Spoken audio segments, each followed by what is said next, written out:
This is Dick's Sporting Goods Kickoff Week. From the Georgia Dome here in Atlanta, we welcome you to the Chick-fil-A kickoff game, part of Dick's Sporting Goods Kickoff Week. West Virginia and Alabama, and after winning 3 of the final 5 BCS championships, the Crimson Tide begin a new title quest as the playoff era begins in college football. Hi, everybody. Alongside Brian Greasy, I'm Dave Pasch. Tom Luganville will join us shortly. Well, you could make the argument the biggest story in college football going into the year, who would play quarterback for Alabama and replace one of the most successful QBs in SEC history in A.J. McCarron. That decision's been made for today. Blake Sims, and we talked with Nick Saban yesterday. He said, I don't know about next week. I don't even know about today. No plan in place, whether it's Sims for the whole game or we get to see Jake Coker, who many thought would be the guy. And I think that's the right approach. There's no question. This was the biggest question in all of college football in the offseason. Both these guys came in, had an opportunity to reach up and grab and take this job. Well, it didn't happen. Both of them had their ups and downs in practice. I think Nick Saban handled this perfectly and not making a premature decision just to make a decision. A lot of people thought Jake Coker would just walk in and take the reins. It didn't happen. So Blake Sims will get the pole position. He'll get the first shot. You know, I think back when I was a fifth-year senior, I was Blake Sims. I wasn't very highly touted. I played sparingly, had a great team around me. And I think what he needs to do is just focus on consistency. Make sure you breathe, because it's a pressure-packed situation, and he'll be fine. Well, what you accomplished, winning a national title that year, that's what Blake Sims hopes to accomplish. And, of course, so does his offensive coordinator, another new face for Alabama, Lane Kiffin. And Tom Luganville has more. Be up in the press box, and today he's going to be down on the field. And with young, inexperienced quarterbacks like we have in Blake Sims and Jacob Coker, the value of Lane Kiffin coaching the quarterbacks, being able to make that eye contact when the quarterback comes off the field is absolutely invaluable. When you're dealing with inexperienced quarterbacks, it's not just about coaching them from series to series, it's about managing emotions. And Nick Saban wanted Lane Kiffin to be able to do that face-to-face from the sideline. We'll see how that works itself out throughout the course of the game with both quarterbacks. On the other side of this break, I'll be back with Nick Saban and the kickoff between Alabama and West Virginia here in Atlanta.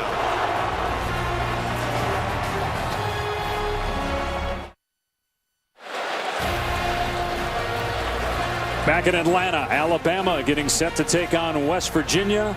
Nick Saban in his 8th season as the head coach of the Crimson Tide, and he's with Tom. Coach, what did you say to your quarterback, Blake Sims, that you needed him to do today to be successful for this offense? Well, all he's got to do is execute and do his job. You know, have poise and confidence in what he's doing. You know, stay focused on what he needs to do to help our team be effective. He doesn't have to do anything special. Just make the plays that he needs to make. All right, good luck, Coach. All right, thank you. And on the other side, in his 4th season at West Virginia, Dana Holgorsen, the Mountaineers coming off a 4-8 record, their worst mark since 2001. Their defense really struggled last year. We'll see how they perform today against a first-time starting quarterback. Alabama won the toss and will defer. No surprise, putting its defense on the field first. Adam Griffith. Last time many of you saw him, he was trying that long field goal against Auburn that was returned for the game-winning touchdown.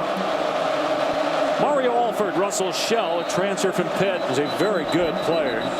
And a guy keep an eye on today. They are back for the Mountaineers.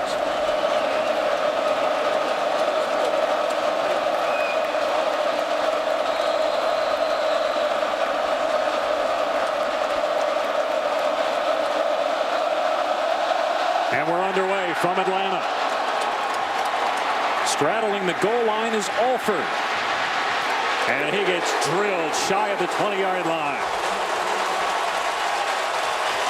Let's take a look at today's Chick-fil-A impact players.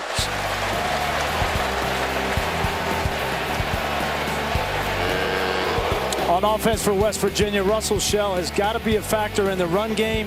Kevin White is their best option on the outside, a big wide receiver, 211 pounds. And Landon Collins, the undisputed leader on defense for Alabama. And Ashawn Robinson played well a year ago. They're expecting big things from him in 2014. Empty set for the Mountaineers. They'll go fast today on offense. First down from their 18. Out on the flat to Smallwood. Able to shake a tackle and get positive yardage. Gain of a couple before he's dropped by Jonathan Allen. Clint Trickett started 7 games last year, had a shoulder injury. He, like Jake Coker for Alabama, transferred from Florida State. They were teammates at one point.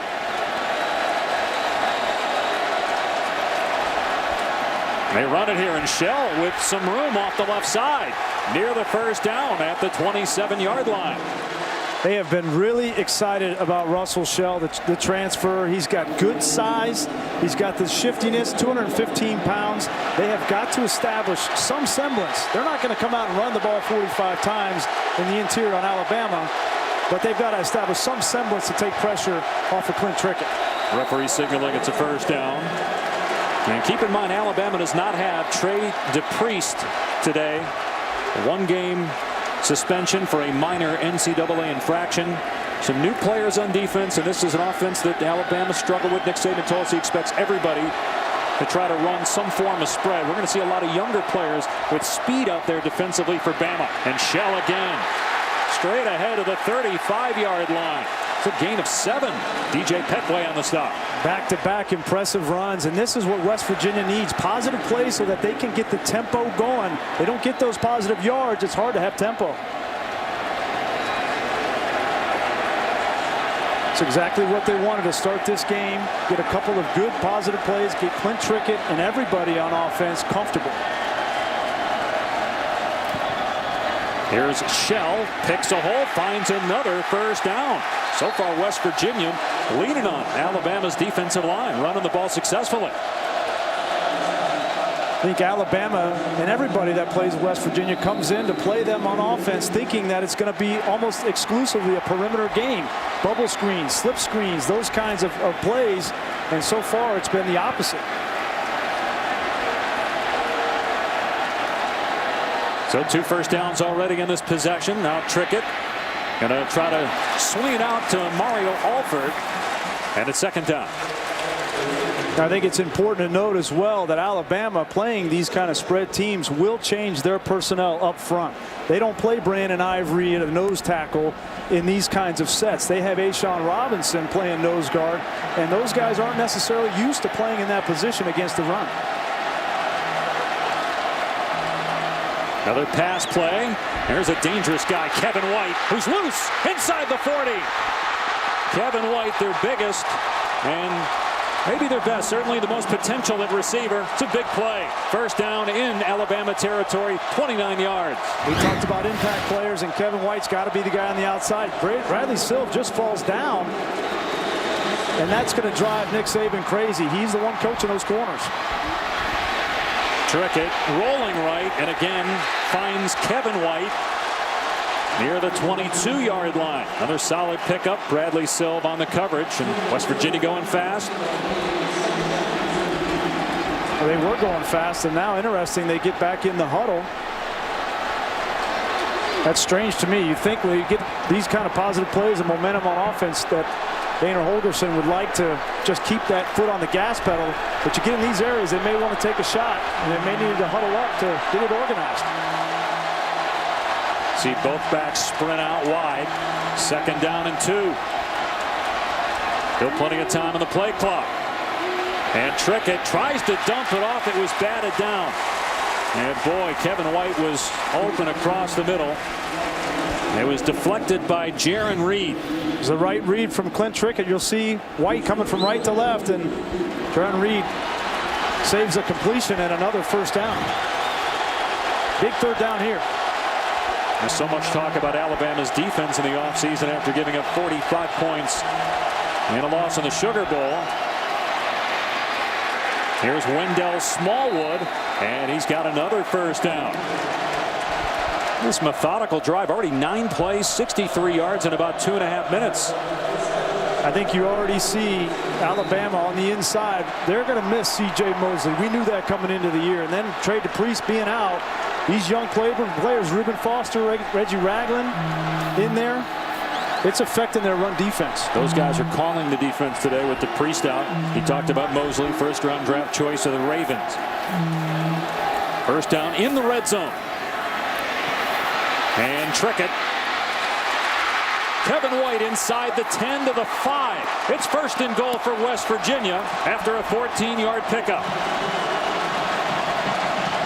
No pass rush from Kirby Smart in this defense so far in this game, and Clint Trickett very comfortable, extends that play, goes through a read, goes back to a secondary receiver, and gets a nice gain. First and goal inside the 10. And it's Shell wrapped up by Ragland at the line of scrimmage. Ragland, a junior, making his first start at 17 tackles all of last year. It's a critical situation for West Virginia to get the ball into the end zone. That was something they struggled mightily with in 2013. They were 103rd in the country. They'll run it again on second down. Squeaking through a hole is Wendell Smallwood. He gets down to the 2-yard line. So third and goal. And talking with Dana Holgerson, he said, you know, we had a lot of yards and a lot of great plays, but you see there, that red zone touchdown percentage, 52% is not good. See if they run or throw here. Third down and goal. Plenty of time on the play clock. 13th play of the drive coming up.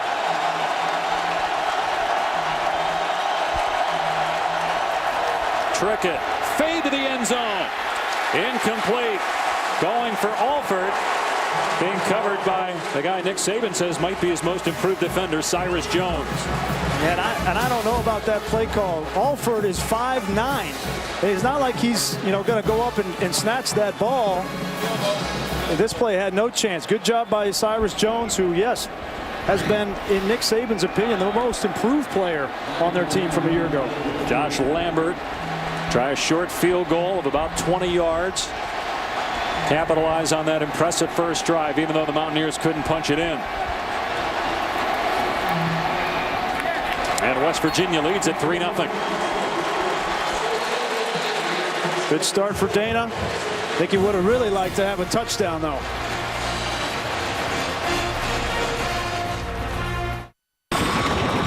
You're watching ESPN College Football on ABC.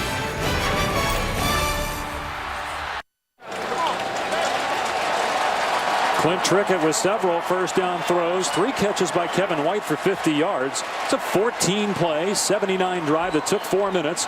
Mountaineers couldn't punch it in, though, when they got to the 2. Had to settle for a short field goal, but they'll take it on their opening possession.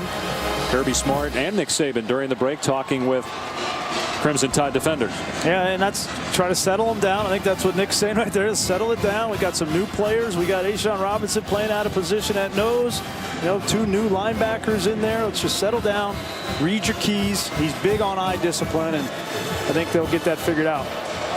So Michael Molinari will boot it deep, and you would imagine they do not want Christian Jones to return it. He won this Chick-fil-A kickoff game last year, had 2 touchdowns on returns against Virginia Tech. 1 on a kick, 1 on a punt. A deep kick, though, and it will come out to the 20. And Blake Sims, 5th-year senior, waited his turn patiently, was a running back in 2011, then backed up A.J. McCarron the last 2 years. Threw 10 passes in 2012, 29 passes last year. Also carried the ball 15 times. And Jay Coker, who's from Alabama but went to Florida State, transferred. Most thought he'd get the job day 1. He didn't. And now Sims, a guy that Nick Saban says the players love and coaches respect, he gets the first shot. And that's a big factor, that the players respect him and, quite honestly, will play hard for him. We'll see what kind of wrinkles Lane Kiffin brings to the offense. A quick throw here by Sims, and a great block downfield, springing on Amari Cooper to midfield before he's pushed out. A gain of about 25 on the first play from scrimmage for Alabama.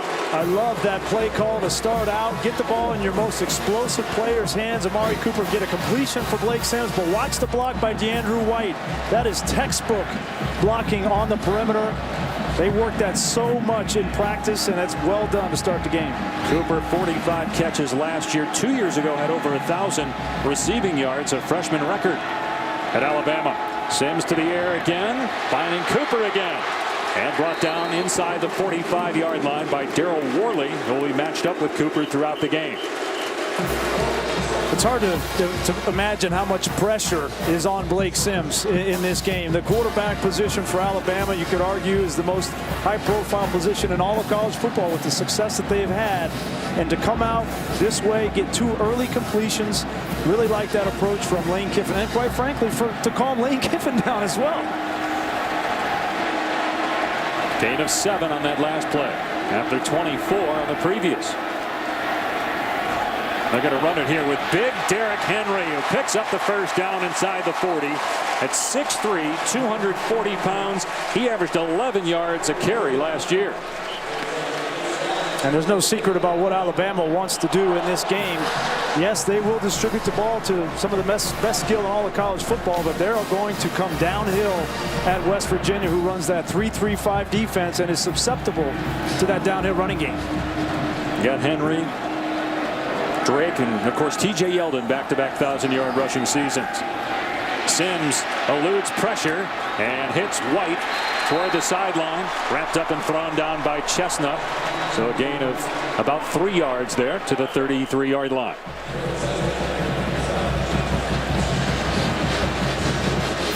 Going to be interesting with Lane Kiffin, who, when he was a coordinator previously, called plays from the booth.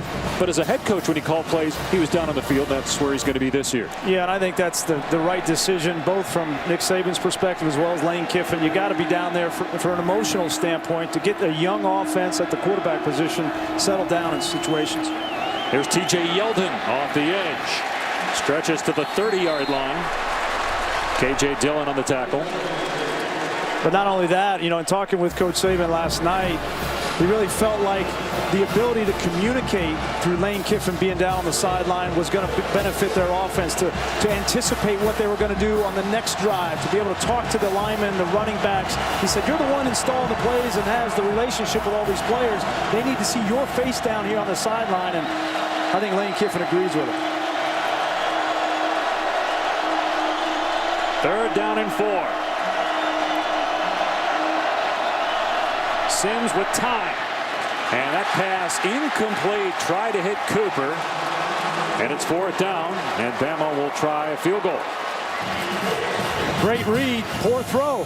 Blake Sims gets back, he's in good position. Here comes Cooper, there he is. You just got to put that out in front of him, and he might get 15 more yards, but those are the kinds of mistakes that, you know, you chalk up to nerves. And Nick Saban on the sideline said, you know, you miss a throw, at least you don't make a wrong decision, a poor decision to throw the ball in coverage. That's just a fundamental.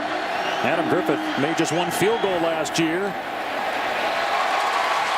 but he buries this one from 47 yards to tie the game at 3.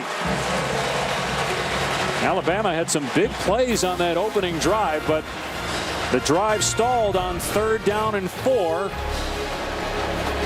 Much to the frustration of Lane Kiffin. They get 3, though.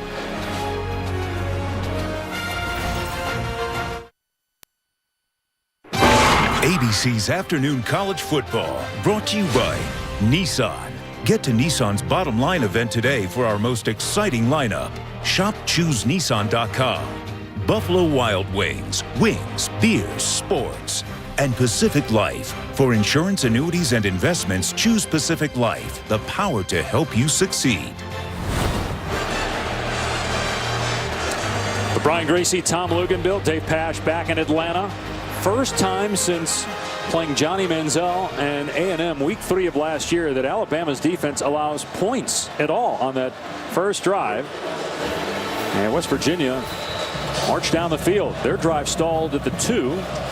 Alabama, its opening possession, stopped at the 30. Adam Griffith just kicked a long field goal, now kicking off. And Alford will take it out. And breaks a tackle. Stays in bounds as he runs upfield. And they're going to actually spot him at the 27-yard line. So he did step out there. Rick Trickett, father, one-time coach with Nick Saban at LSU. Clint hoping to make his dad proud today.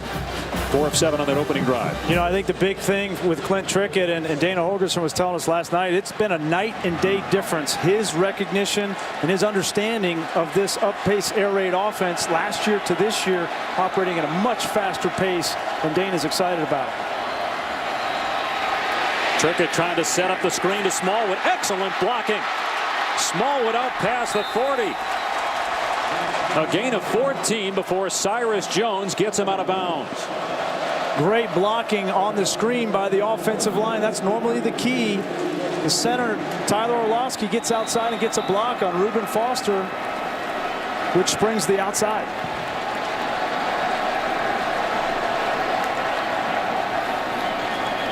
And opening on the slant is Jordan Thompson. Guy the coaches say needs to step up. He did there, making that catch. You know, the other thing about Trickett is his football IQ, Dana says, is through the roof. I mean, he can do anything they want with him now. And now that he's healthy and that shoulder is back intact and feeling good, get this offense revved up. Here's another first down. Catch made by Alford.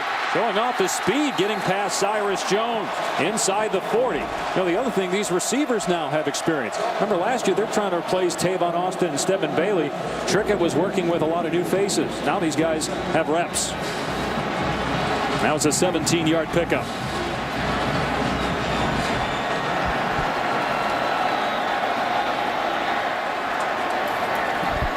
And Smallwood just stumbled that time.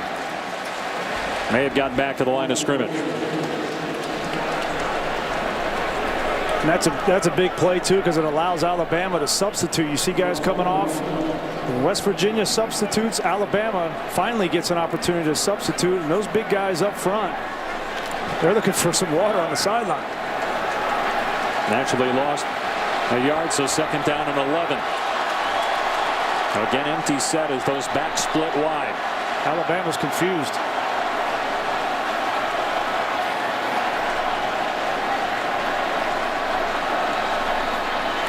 Trickett with time. Going deep for White. Just overthrown. Collins with good coverage that time on Kevin White. It'll make it 3rd and long. Landon Collins, a very physical safety who's got this cover skills to go on the outside. I think they like that matchup with he on Kevin White because Collins is so big, 6 feet, 222 pounds. It looked like he got away with a little bit of hand check in there. That could have easily been a penalty.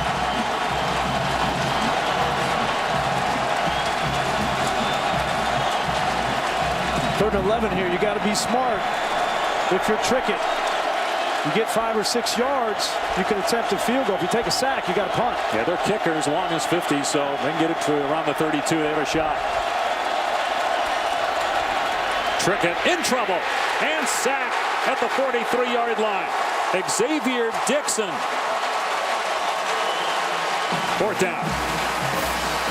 Xavier Dixon coming from his right defensive end position. He beats Adam Pankey. There he is right here. He just goes right around Pankey, and that was an easy sack. You're Trickett. You got to know. You got to anticipate. Look, I'm in a 3rd down situation, and the skill that they have to rush the passer might be a little bit better than my tackle, and I got to be quick with that ball. O'Toole booting it away. Mountaineers have some guys down there, but they can't keep it from going into the end zone. It's a touchback. Alabama's ball when we come back. Although there is a penalty marker down at the 10-yard line.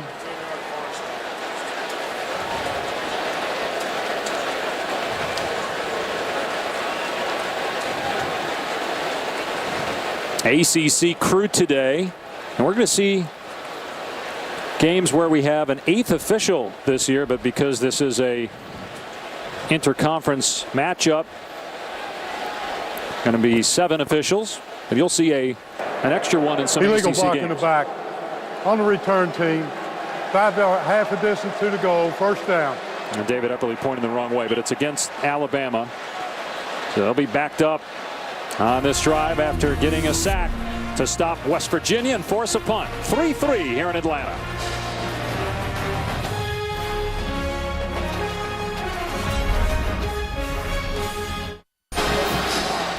And there's current Cincinnati Bengal, former Alabama back A.J. McCarron, placed on the non-football injured list. He's been battling a shoulder injury, something that was bothering him last year as well. His replacement, Blake Sims, backed up on his second possession as a starter at the 5-yard line. They're going to run T.J. Yeldon here. Yeldon out to the 8 for about 3 yards. And again, another situation here for Blake Sims to show his management skills with the offense backed up inside their own 10-yard line. And starting defensive lineman senior Dontrell Hyman shaken up on the play. West Virginia trying to replace Will Clark, who was a third-round draft choice, and they have Hyman and also Shaq Riddick, who's a transfer from Gardner Webb that they're relying on. Done a good job so far in this game. Tied at 3.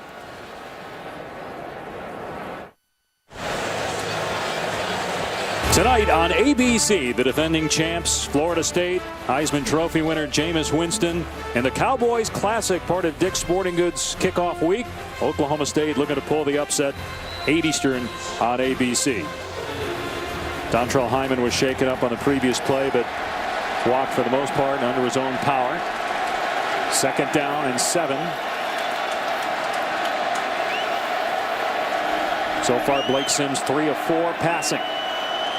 Checking at the line of scrimmage. Good sign, taking control in the noise. Yeldon drilled in the backfield right as he received the handoff by K.J. Dillon. A big loss inside the 5. Well, it looked like he checked it at the line of scrimmage. I don't think it was the right check, though. You see Dillon come right off the edge.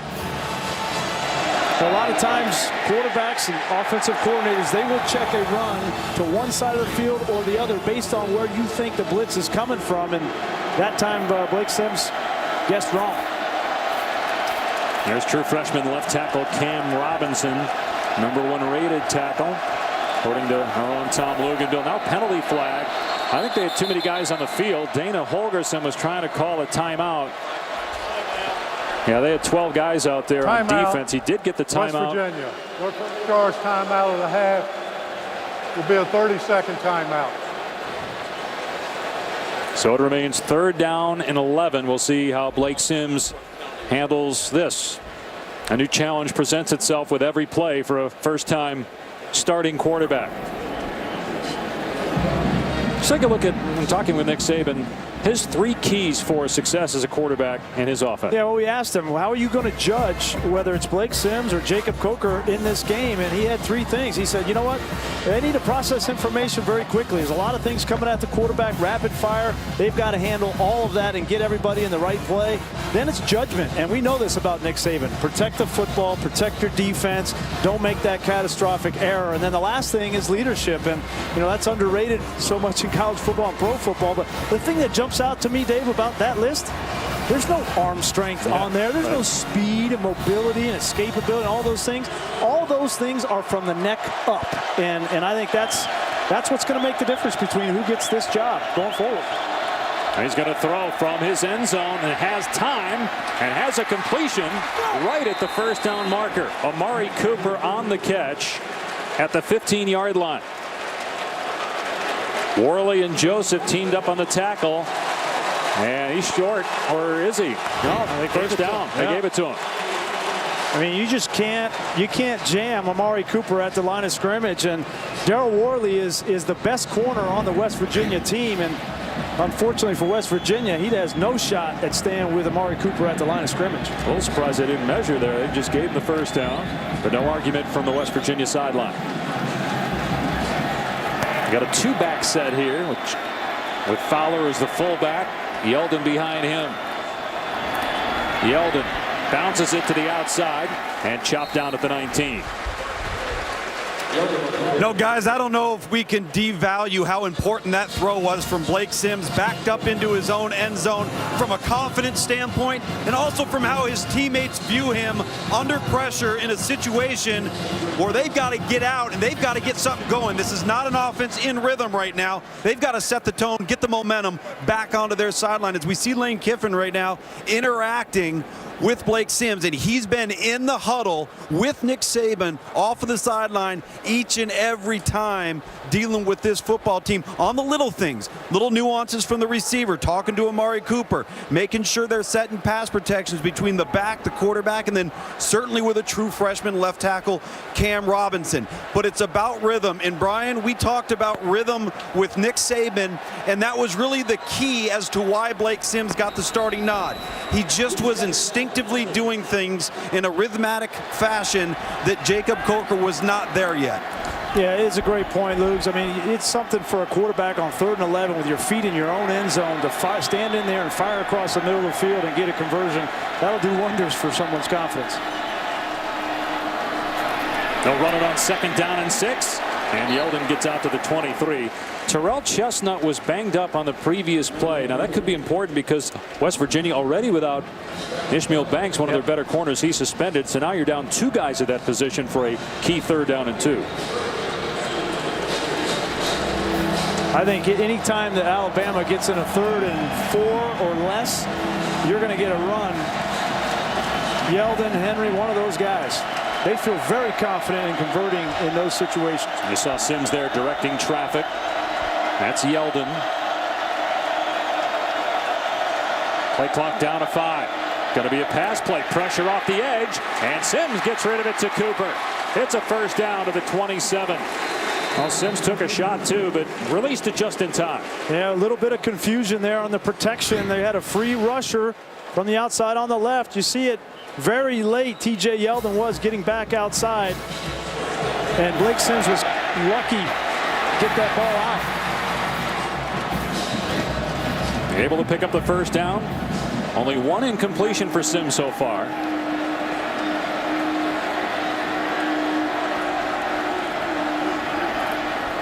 Off play action now. Sims in trouble. Gets away from 3 Mountaineers and almost throws an interception. Instead of just throwing it away that time, took a chance.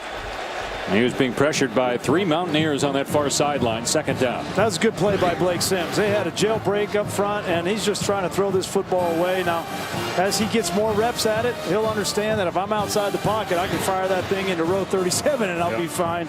But that's just reps, you know, and he hasn't had those reps in a live game, and lucky that one wasn't intercepted.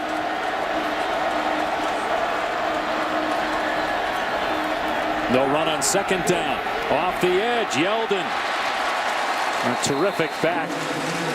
Consecutive 1,000-yard seasons. 5th Alabama player with multiple 1,000-yard seasons. You think of all the great running backs they've had here the last few years. He's right up there with Lacey, Richardson, and Ingram.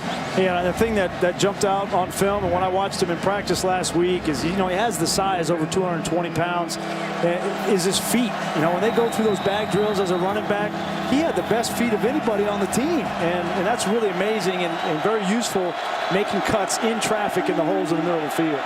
Well, that last 3rd down and 2, they threw the ball. Let's see what they do here from their own 35-yard line. Play fake and a little half roll. And now Sims trying to earn it himself. And he's tackled close to the 1st down marker by Carl Joseph. See where they spot it here.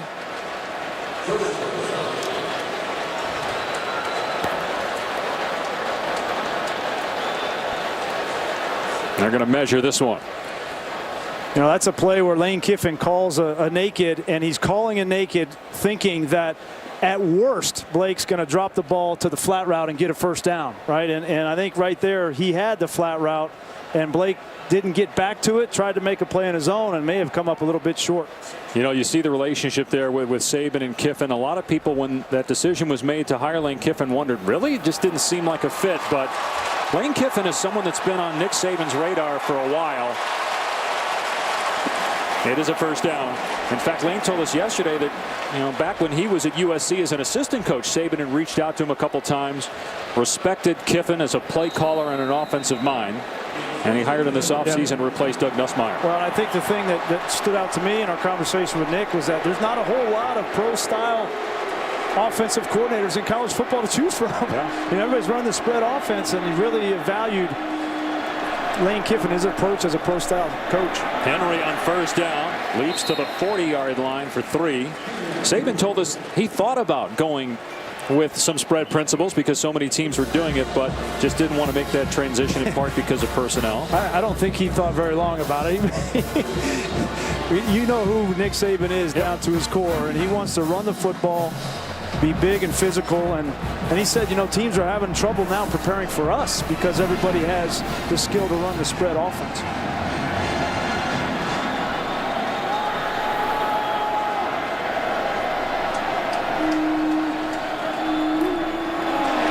Big hole here for Derrick Henry.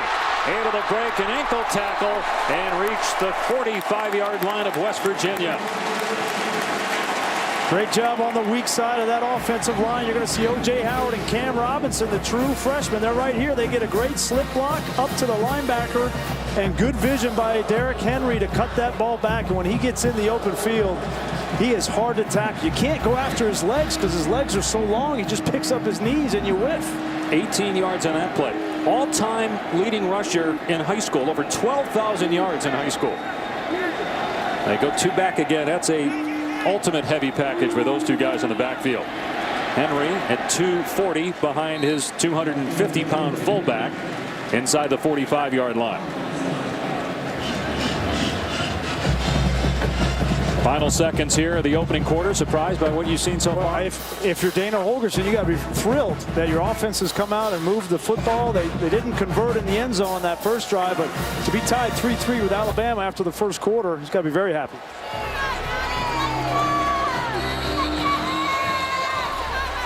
One quarter in the books here in Atlanta. West Virginia and the number 2 team in the country, Alabama, tied at 3.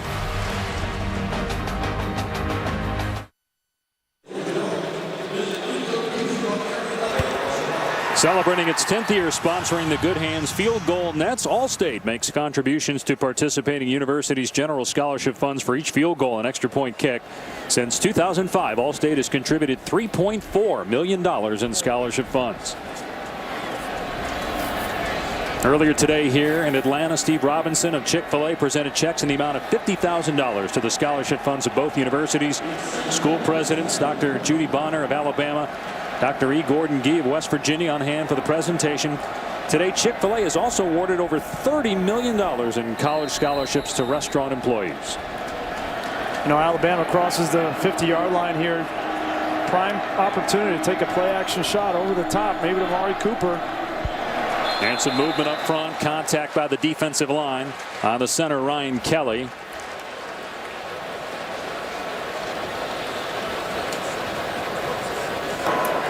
Offside on the defense, number 95, 5-yard penalty, still second down. That'll make it 2nd and 2. Check out the young man's cadence. That was a hard count. A lot of times when you have a change of quarter and the offensive coordinator has the whole offense over on the side of the field, you can do things like that. Trick play, snap count, because you can communicate it. One of the advantages of having Lane Kiffin down on the sideline, that time it worked out for Alabama, brings up a 2nd and short. He had the whole offense on the field during that timeout, huddling up Nick Saban in there as well. 2nd down and 2 after the penalty. And Sims with all day, but everybody covered. And now Sims finds an open man. It's Jones inside the 20. Wrapped up and body slammed by Kwiatkowski, but the big gain, 22 yards. Great read by Blake Sims and keeping his eyes downfield. He wanted to throw the ball at the top, but it was covered by the safety. So he flips sides of the field, doesn't panic. Run it from here, guys, and you'll see keeps his eyes downfield. It's covered. Comes back at the other side, and a great adjustment by Christian Jones to get upfield. That's the kind of poise that Nick Saban and Lane Kiffin are looking for from their quarterback. Don't panic. Don't get into the rat trap, as Nick Saban likes to say. Keep your eyes downfield and make a play. And he's checking here. First down, 14th play of the drive. Play clock at 0. Let's see if Saban called a timeout. Timeout, Alabama. Their first charge timeout of the first half. Media timeout.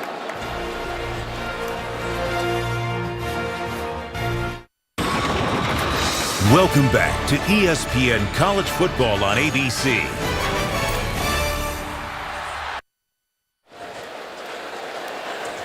Later tonight on ESPN, two great matchups, four top 20 teams, Clemson and Georgia at 5:30. Then at 9 o'clock, the Advocare Texas kickoff.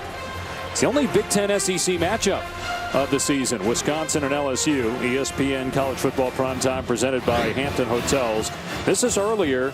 Lane Kiffin literally on the field with the offense, and Nick Saban right next to him. Is there any question of whether Nick Saban was going to be involved in the offense? He's sitting right next to Lane Kiffin. He's going to be involved. He wants to see how Lane handles situations as well as the quarterbacks. And right there, he goes down and calls a timeout to try to save 5 yards. Want your quarterback to make a play and then come back consistently on the next play and don't lose sight of the play clock. That's what he was saying to him. First down at the 15-yard line of West Virginia. Run play, big hole. Yeldon outside, dives for the end zone. Touchdown, Alabama.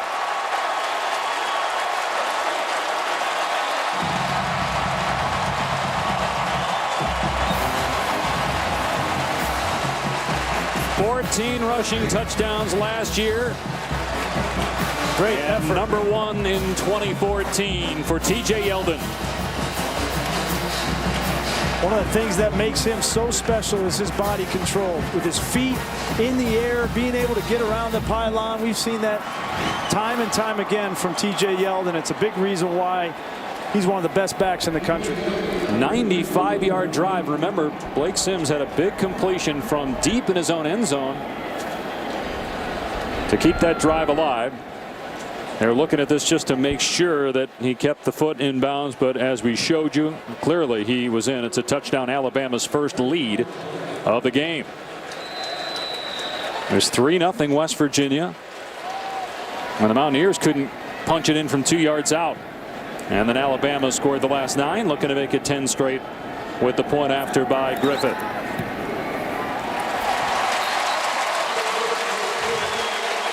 Alabama on top, 10-3 over the Mountaineers. Yeldon for Pater.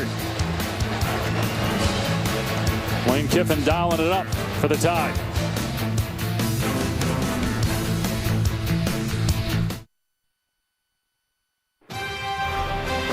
ABC's Afternoon College Football, brought to you by Chick-fil-A. We didn't invent the chicken, just the chicken sandwich. Dick's Sporting Goods. Every season starts at Dick's. And Cadillac. And a shot of the new College Football Hall of Fame here in Atlanta. I spent all day there on Thursday, man, and that place was awesome.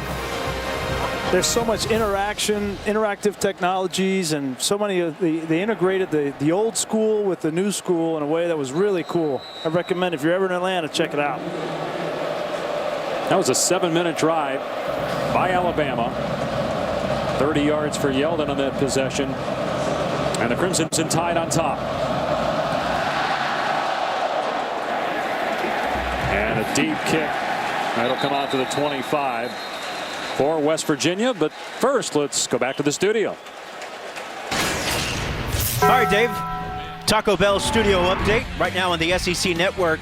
Auburn and Arkansas going back and forth. This is Arkansas's Brandon Allen to Hunter Henry, but Auburn has scored to make it 14-7. Dave. All right, Robert, and I know, Grease, you feel Auburn still is a playoff caliber team, where there's a lot of people that think it was a one-year wonder. Are you one of those? No, I'm with you. I think they definitely are a playoff caliber team. Nobody has stopped that offense yet. So once they do that, then I'll start talking about them otherwise. Kind of a touch shovel pass to Jordan Thompson. Good play. Out to the 39-yard line, 14 yards on the pickup. Big drive here for West Virginia and Clint Trickett. You give up a touchdown on a drive, you have confidence that Alabama has not stopped this offense yet. Come out here and get some points. Well, it was nice to say the word playoff on a college football game. Dreamus Smith getting a touch here out near the 45-yard line. There's still some fans that don't know all the details. It's going to be a 4-team college football playoff, 2 semifinal games, January 1st, and then a national championship game some 10 days later. And it's a 13-member committee that picks it. No polls, no computers. Trickett with time. And that pass wide, intended for Kevin White. 3rd down and 5. And they want to keep the tempo here. Even though you have an incompletion, they want to keep the tempo so that Alabama can't substitute, get their big people off the field. There's confusion on Alabama's defense right now. Just 1 of 3 on 3rd down. And what you see from West Virginia is they just get up on the line. They hadn't called a play, and then they call the play after they get it from the sideline. Pass to the flat for Alford, and he's into Alabama territory. A nice block on the outside that time to spring Alford to the 41 of the Tide. And that's a microcosm of the advantage of this offense is hurry up, get the personnel you want on the field, then take a look. And from the sideline, Dana Holgorsen sees he's got him outflanked and takes it for a 1st down. Got Trickett with time, completes to Alford again. There's some holes in that secondary again today, like we saw in the Sugar Bowl against Oklahoma. Great protection there. I had questions as to whether West Virginia could protect. Take a look at this pocket on the right side. Perfect for him to step into that throw. Alford just dropped that one. Tried to set up a play, screen there for the wide receiver with Thompson blocking. There's already 16 attempts by Trickett in the game to 8 for his counterpart Blake Sims on the other side. Well, if they're going to have success, continued success, they need Mario Alford to continue to make plays. Can't just be Kevin White. They need Alford. They need Takeel Shorts, Jordan Thompson, and some of these younger receivers that Dana Holgorsen likes need to step up and make plays on a consistent basis. Their kicker has the leg to make it from 50. 3rd down and 2. Play action, and Trickett has a 1st down. Elijah Wellman inside the 25-yard line. That's a terrific call there. Now the left defensive end goes inside for Alabama. He's got contained.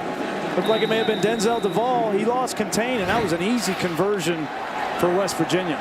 They go back to that full house backfield here on 1st down. Wendell Smallwood.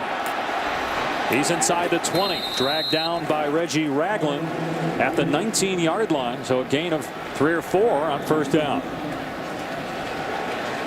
And again, we're getting into this area of the field, the red zone, where Kirby Smart likes to dial up blitzes, likes to dial up pressure, try to get a sack on the quarterback and knock him out of field goal range. And Dana Holgorsen has got to, he said coming into this season, red zone is a priority for us. We can't just get yards. We need points. Well, they got yards last time they got down to the 2, but then they couldn't get it home for 6 points. Had to settle for the field goal. Trickett off play action, going end zone. And it is caught. Did he hold on? Yes. Touchdown, Kevin White.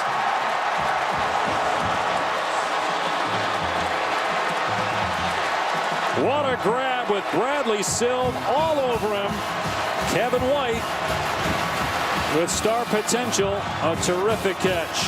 Kevin White, 6'3", 211 pounds, and he looks put together nicely. He's got muscles on top of muscles. He just out-muscles Bradley Silv there, and that's, for Alabama fans, they saw too much of that in the Sugar Bowl. 4 touchdown passes against Oklahoma. Trevor Knight, that was how they scored, was on 101 individual routes on the outside. How about Trickett on that possession? 5 of 7, 65 yards. Great response by West Virginia. Go 9 plays, 75 yards in just over 2 minutes. And Lambert just sneaks it through. We're tied at 10. Well, you said it. Kevin White had to be a factor today, and he's been so far. And absolutely. And Clint Trickett has got maximum confidence in his ability to make plays. And Clint Trickett, with a healthy shoulder, loves him.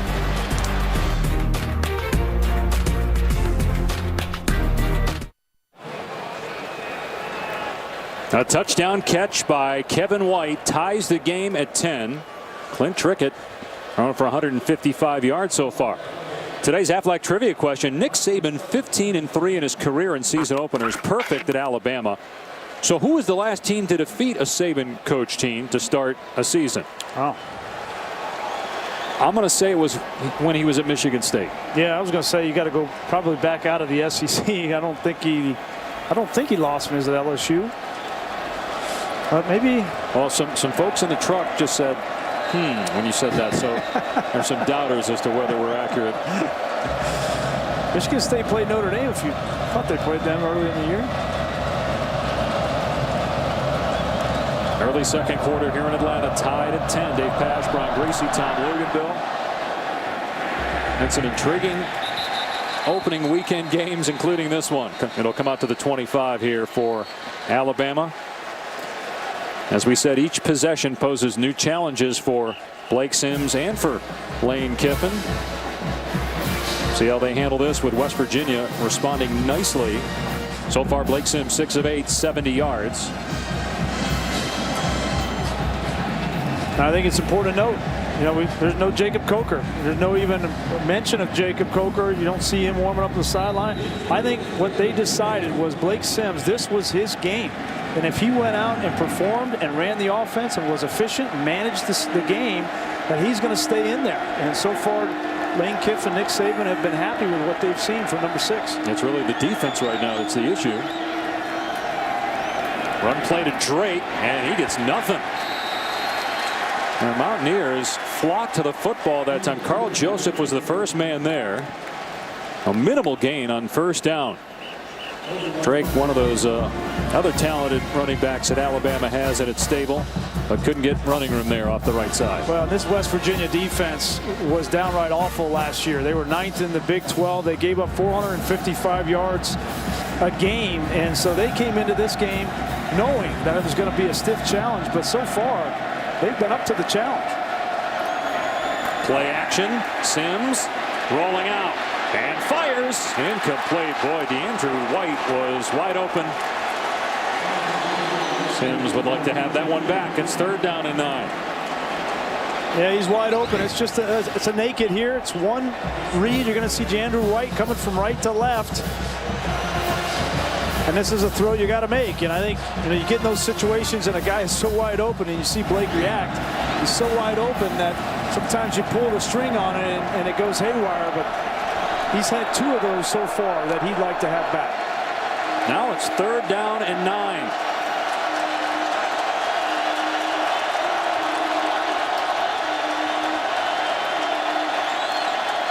Sims' pass is caught by Cooper, but he's nowhere near the first down. So Alabama has to punt the football. And that's the first time in this game where I've seen the offense for Alabama and Blake Sims get a little out of sorts. And Nick Saban talking to him right now on the sideline. You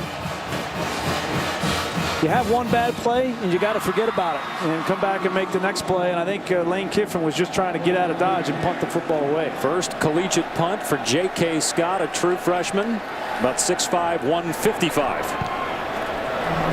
And he hammers this one.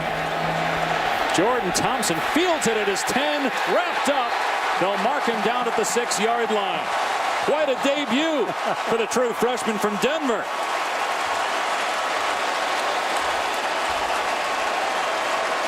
A major field position shift. 58 yards on the punt. And West Virginia backed up inside its 10.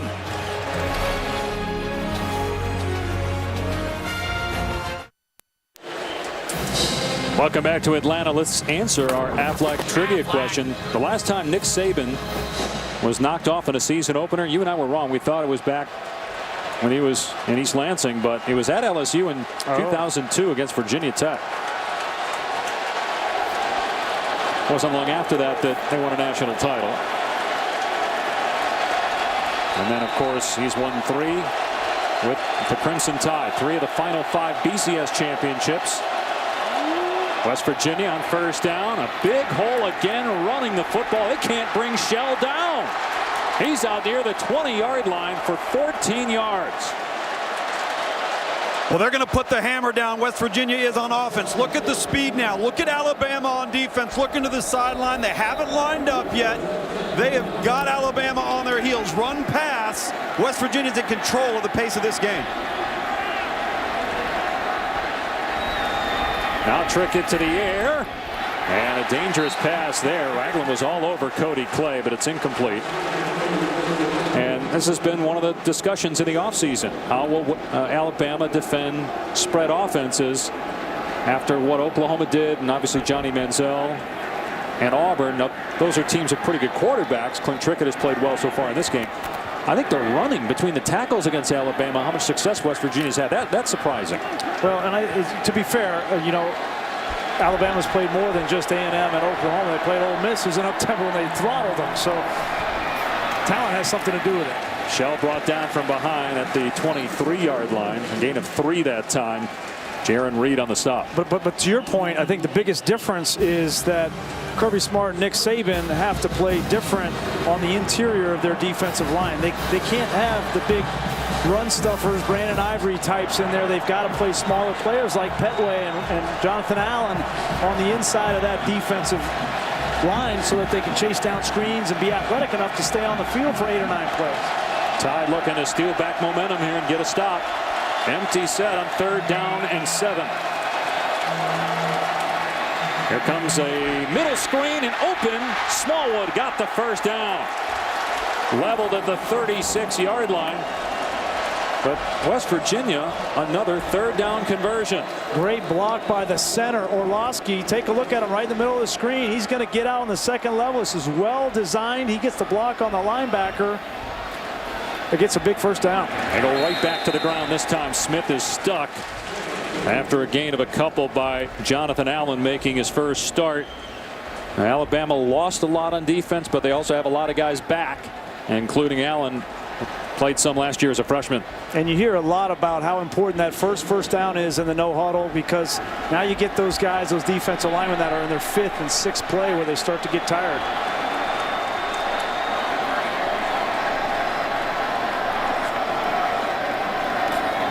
Trickett to throw on 2nd down and 8. And a long pass juggled and incomplete. Devontae Mathis could not hang on. Would have been near a first down. Instead, it's 3rd down and 8.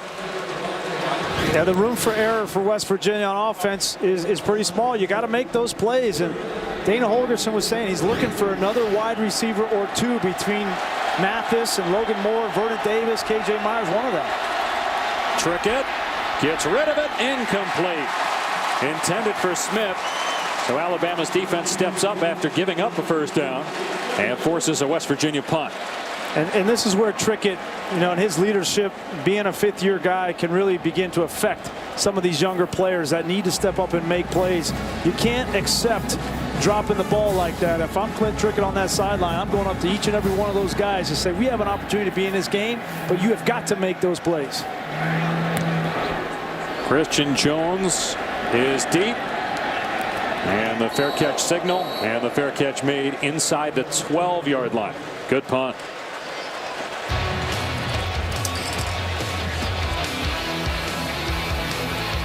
Coming up Sunday night, the heat is on here in Atlanta. Only 2 races left until the chase. The Oral-B USA 500. Sunday night, 7 Eastern on ESPN with Kevin Harvick on the pole. Now, Alabama was backed up earlier at its 5-yard line and went 95 yards. Let's see how the Tide handle this possession. Tied midway through the 2nd quarter. They're at their 12-yard line. Blake Sims has taken every snap at quarterback. Play fake here for Sims. And in trouble. Escapes pressure and runs. And good open field stop by Carl Joseph. Minimal gain for Blake Sims. Now, there was nobody open downfield, and that play was deteriorating quickly. But just the athleticism of Blake Sims to see behind him and get outside the pocket and get anything positive in that situation. That's managing the game and not taking a sack there, not forcing the ball down the field, but using your legs to get something positive. I think that's what they're looking for out of Blake Sims. Lane Kiffin calling plays there, upper left-hand corner. There he is. He wants him to get going. You want your call the play in the huddle, get out of the huddle, get to the line of scrimmage with enough on the play clock, and they don't have enough. No, they broke the huddle with 10 on the play clock. That's why you saw Kiffin giving that signal, and it was at 2, and Nick Saban called timeout. That's twice now they've had to call a timeout in those situations. Well, Blake Sims has played, but this is his first start, 5th-year senior. His team is tied with West Virginia.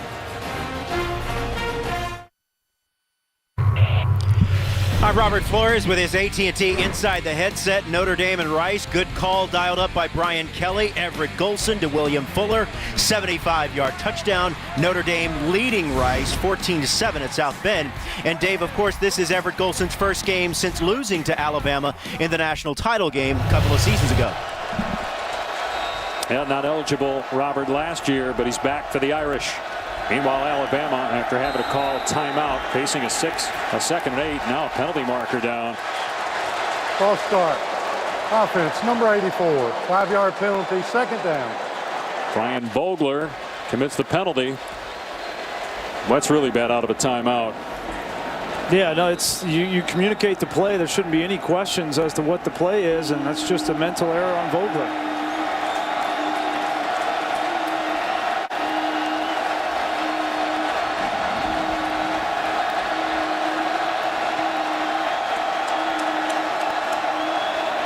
Sims from his goal line.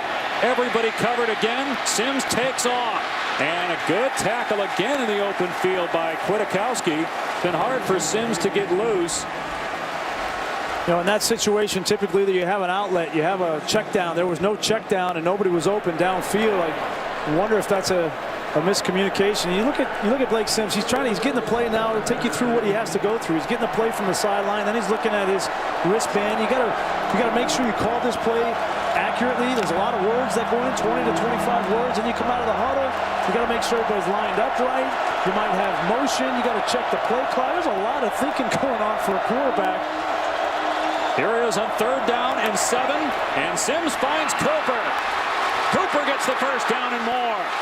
Out to the 32-yard line. For the Tide pickup, 3rd down and 7. A big play. And when all else fails and things start to go squirrely, throw it to your best player, Amari Cooper. That's basically a clear out.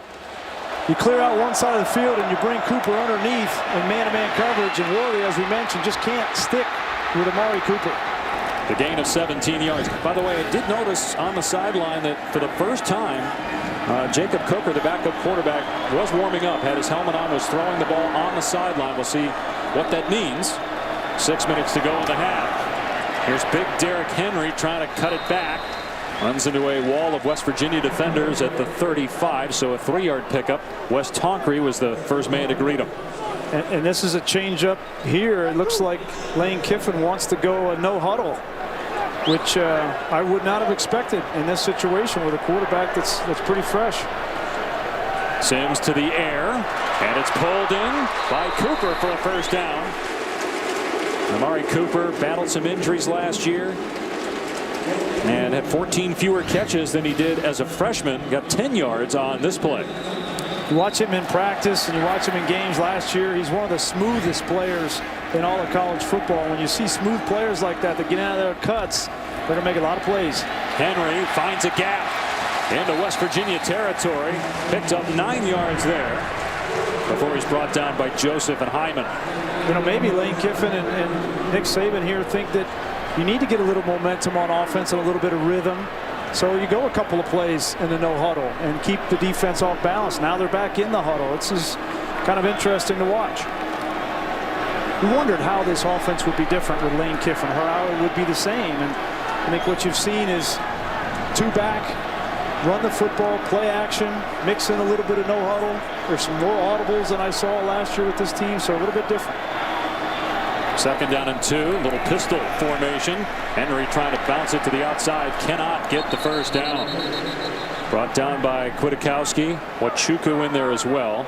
You also see Kiffin doing a lot of communicating with his quarterback pre-snap and also in between plays.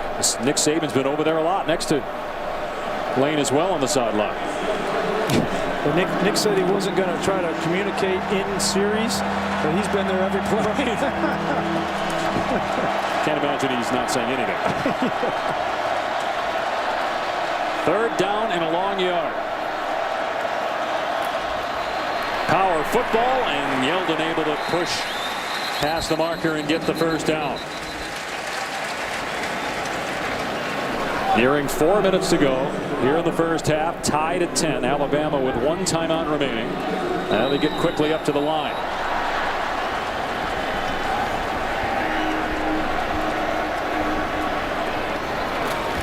Sims to the flat, and a big hit as DeAndre White was nailed by Daryl Worley. He did hang on to the football, so he actually lost a few yards. Great anticipation from Worley.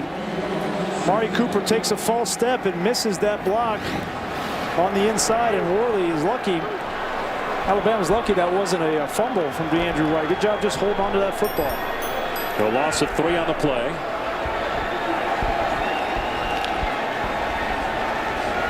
Second down and 13.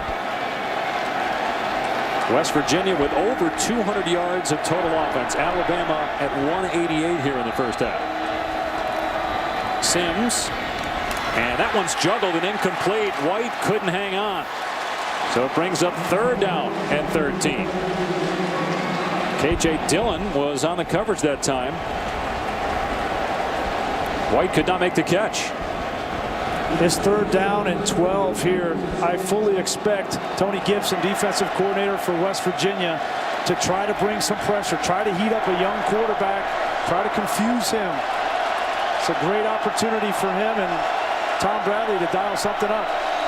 4th defensive coordinator they've had at West Virginia in 4 years. Tony Gibson, who had been on the staff at his first run as the DC with West Virginia. Play fake on 3rd down and long. Sims throwing it underneath to White. Makes a couple of men miss. White still going inside the 35.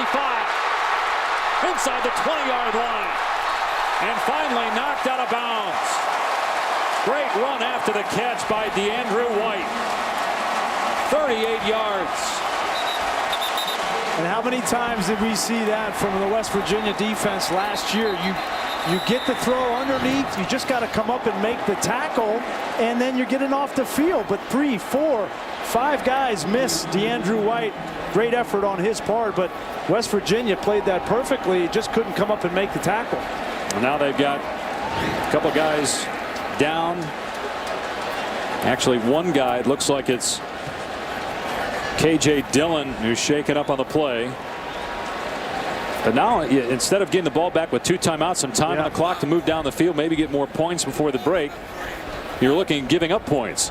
After being unable to get off the field, you give up 38 yards on 3rd down and 13. That's the longest play by either team today. And while Dillon tries to get off the field, let's check with Tom, who's been hanging around that Alabama sideline near Lane Kiffin.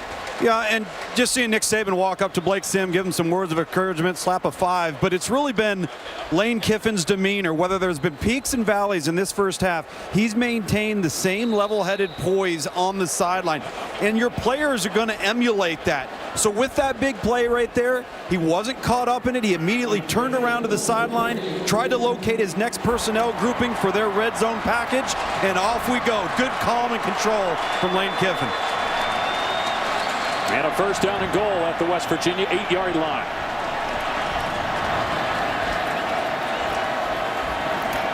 Here's Yeldon. Yeldon dives. And he's down just short of the goal line. Already 1 touchdown today. Yeldon looking for number 2. It'll be 2nd and goal at the 1. Look how athletic move by TJ Yeldon. Flying through the air, he comes up just short. They're quickly to the line here, Grease. They were going to snap it quick, and then a timeout call. Previous play is under further review by the officials. Ruling on the field as the ball was short of the goal line. Again, it has to be indisputable video evidence to overturn the ruling on the field. And from that initial replay you saw, did not look like he was near the goal line. He's down there. Can't see the ball anyway. And clearly, all you see is his helmet that's across the plane. So it'll be 2nd down and goal from the 1. You're right, though. What a major momentum shift in this game. That 1 3rd down play. DeAndre White makes that play. If they get him on the ground, you're right. They get the football back and could potentially go down and get points and take a lead at halftime. And now it's going to be tough to keep Alabama out of the end zone. After further review, the ruling on the field is confirmed. 2nd down. Now, because West Virginia goes so quickly, even if they do surrender points here, they'll have some time on offense, depending on what happens here, of course, on 2nd and goal at the 1. Alabama twice now been backed up inside its 15-yard line and been able to march down the field on West Virginia. I'd keep an eye out for the big fullback, Jalston Fowler. He was their touchdown machine last year. They love on 2nd downs in these situations, play action. Yeah, he had 7 catches last year. 5 were for scores. It's Yeldon, and Yeldon is in. Touchdown, Alabama. Crimson Tide back on top. 2nd score today for Yeldon.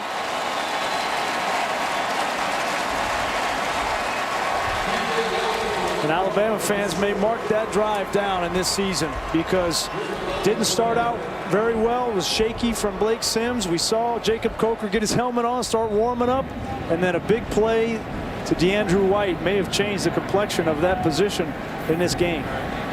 So a 13-play, 88-yard drive capped by the Yeldon touchdown. Point after makes it 17-10, Alabama. Take a look at this week's college football rankings brought to you by AT&T. Florida State plays Oklahoma State tonight on ABC. And so far, the only team to fall in the top 10, South Carolina. Boy, A&M look really good on offense. South Carolina give up over 700 yards.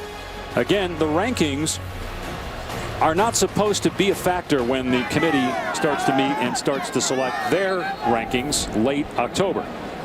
So you're saying none of the committee are looking at the polls? I'm not saying that, but that's what they're supposed to say.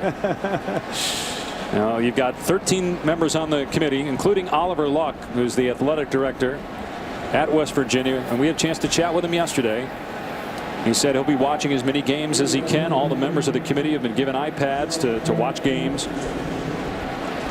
I thought it was interesting what he said. You know, I try to watch as much football as he can, but as an athletic director, Saturdays you got your own team you're watching, and then for Oliver, he's got this son that happens to play in the National Football League that he wants to go watch him too. So it's going to be hard for these guys to watch all these games. Here's Alford on the return. And Alford able to shake one tackle. Alford is loose. Look out. Alford past midfield. The race is on. Alford will take it all the way. Touchdown, Mountaineers.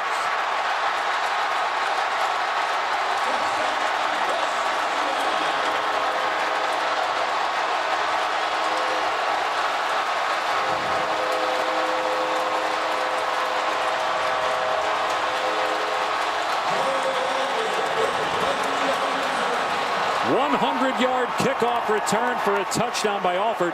Just when you think Alabama seizes momentum, West Virginia again responds with a big play and score. There was a huge gap in that coverage for the Alabama kick unit. A nice block by Russell Shell, the running back, that sprung him for the touchdown. He stuttered at the 15-yard line. Looked like he was going to get tackled there. And then he just outran some of the special teams members for the Crimson Tide to the house.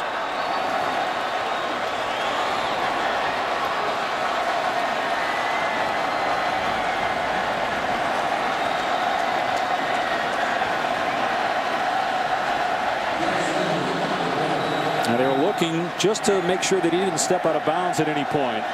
He stayed in, so it is a touchdown. Lambert looking to tie it with 1:43 to go in the half.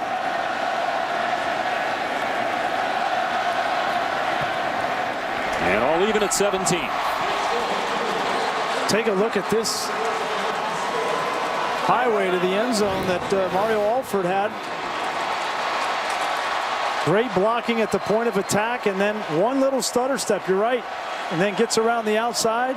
That was Derrick Henry that's on special teams. Alabama uses a lot of starters on their special teams unit. Landon Collins, Derrick Henry, they're all on that kickoff unit, and Mario Alford and his speed may have just been a nominee for SportsCenter Top 10. Well, you talked about it earlier. Nick Saban wants to run the football, manage the game, special teams, great emphasis on that. We're used to seeing guys like Christian Jones take them back for touchdowns. Alabama not used to giving them up, although, of course, against Auburn last year, but here a kickoff return for a score ties it for West Virginia. Normally with a Nick Saban coach team, you wouldn't expect to have that breakdown on the kickoff unit. A lot of teams in the offseason focus on offense, defense, and special teams are the ones that take the longest to come around in the season, but that has not been the case with Alabama, but that was a breakdown in their lanes. Remember, West Virginia was 4-8 last year, 6-12 in the Big 12 the last 2 years. Maybe better things are ahead in 2014, though. Christian Jones, who returned to kickoff for a score in this game last year. And Jones trying to get outside. Slips a tackle at the 20. Causes two Mountaineers to run into each other, and then Jones gets out of bounds near the 26-yard line. Starting September 25th, TGIT. Thank God it's Thursday. That's the night for the premiere of How to Get Away with Murder. That's Thursday, September 25th, after the premiere of Scandal on ABC. So what do you expect here from Alabama's offense? 1:31 left. First time starting quarterback, one timeout. Well, I think you're going to see what level of confidence that Lane Kiffin has in Blake Sims here with one timeout in a minute and a half.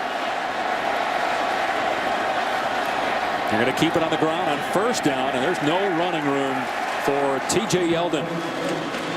Only a gain of one. Kwiatkowski on the stop. They won't huddle here on second down and 9. You got to get him some confidence, right? You got to let him throw the football. They will here. Sims moving to his right, dumps it off.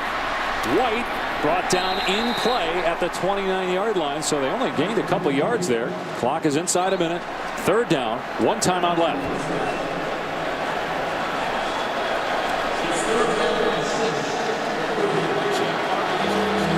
Now I think they're just content to let this run down. They are 6 of 8 on third down. Need to get to the 36-yard line.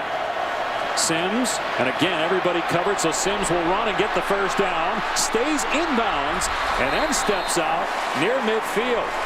Keeps his timeout, and they have 28 seconds left. Boy, and that's just poor defense there. You cannot lose contain on the outside. It's one thing to let the quarterback run, but then to get out of bounds and stop the clock and have time now to get in the huddle and call a play. That's just poor leverage by West Virginia on the defensive side. Adam Griffith made a 48-yard field goal earlier in the game. 47, excuse me. On first down. Sims unloads and finds White inside the 40-yard line. So the clock will stop to reset the chains with 20 seconds left. Good strong throw there on the inside.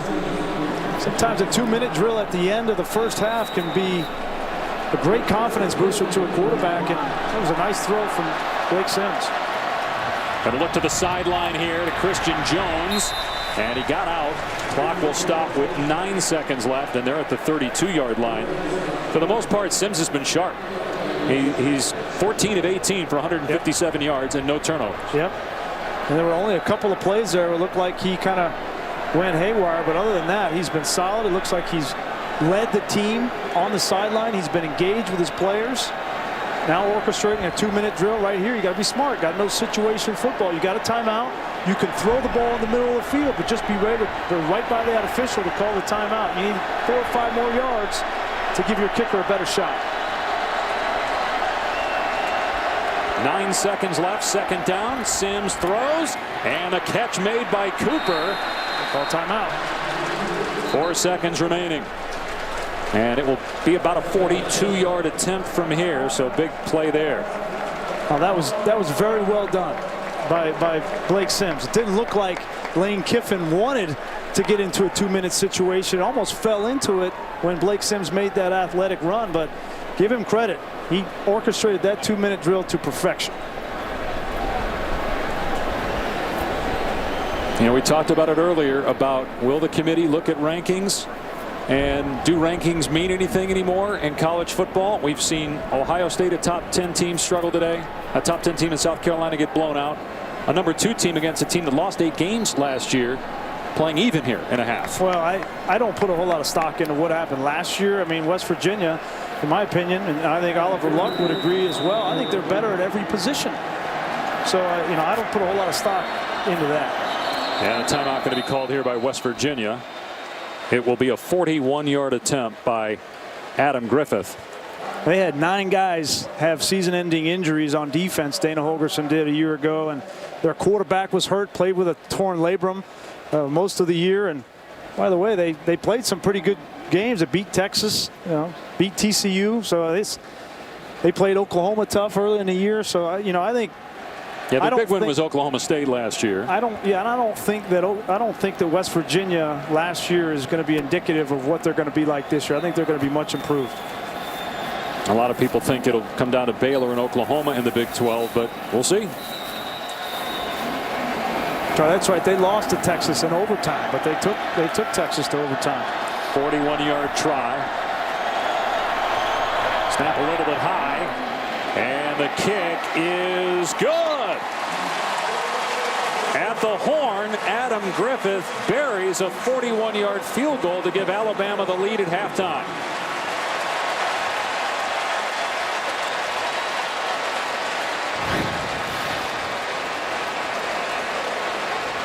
Good job to get it down, and Griffith puts it through. Alabama, which will get the football to start the second half, leads it by 3. Coach Saban now with Tom. Coach, a lot of momentum swings between you and West Virginia, but your quarterbacks played well, showed poise when your offense has been backed up. How would you assess his performance in the first half? Well, you know, he's made enough good plays. I just think that, you know, we got to get the game management part of it right. We got to call timeout a couple times when we're in the wrong formation.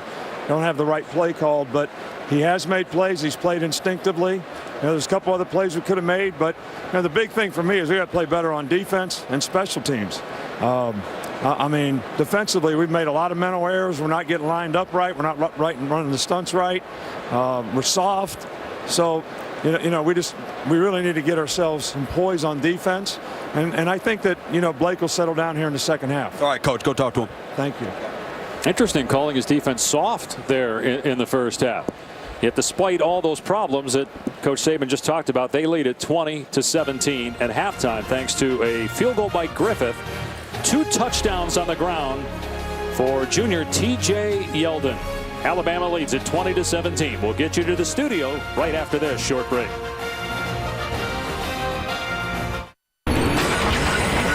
This is Dick's Sporting Goods Kickoff Week.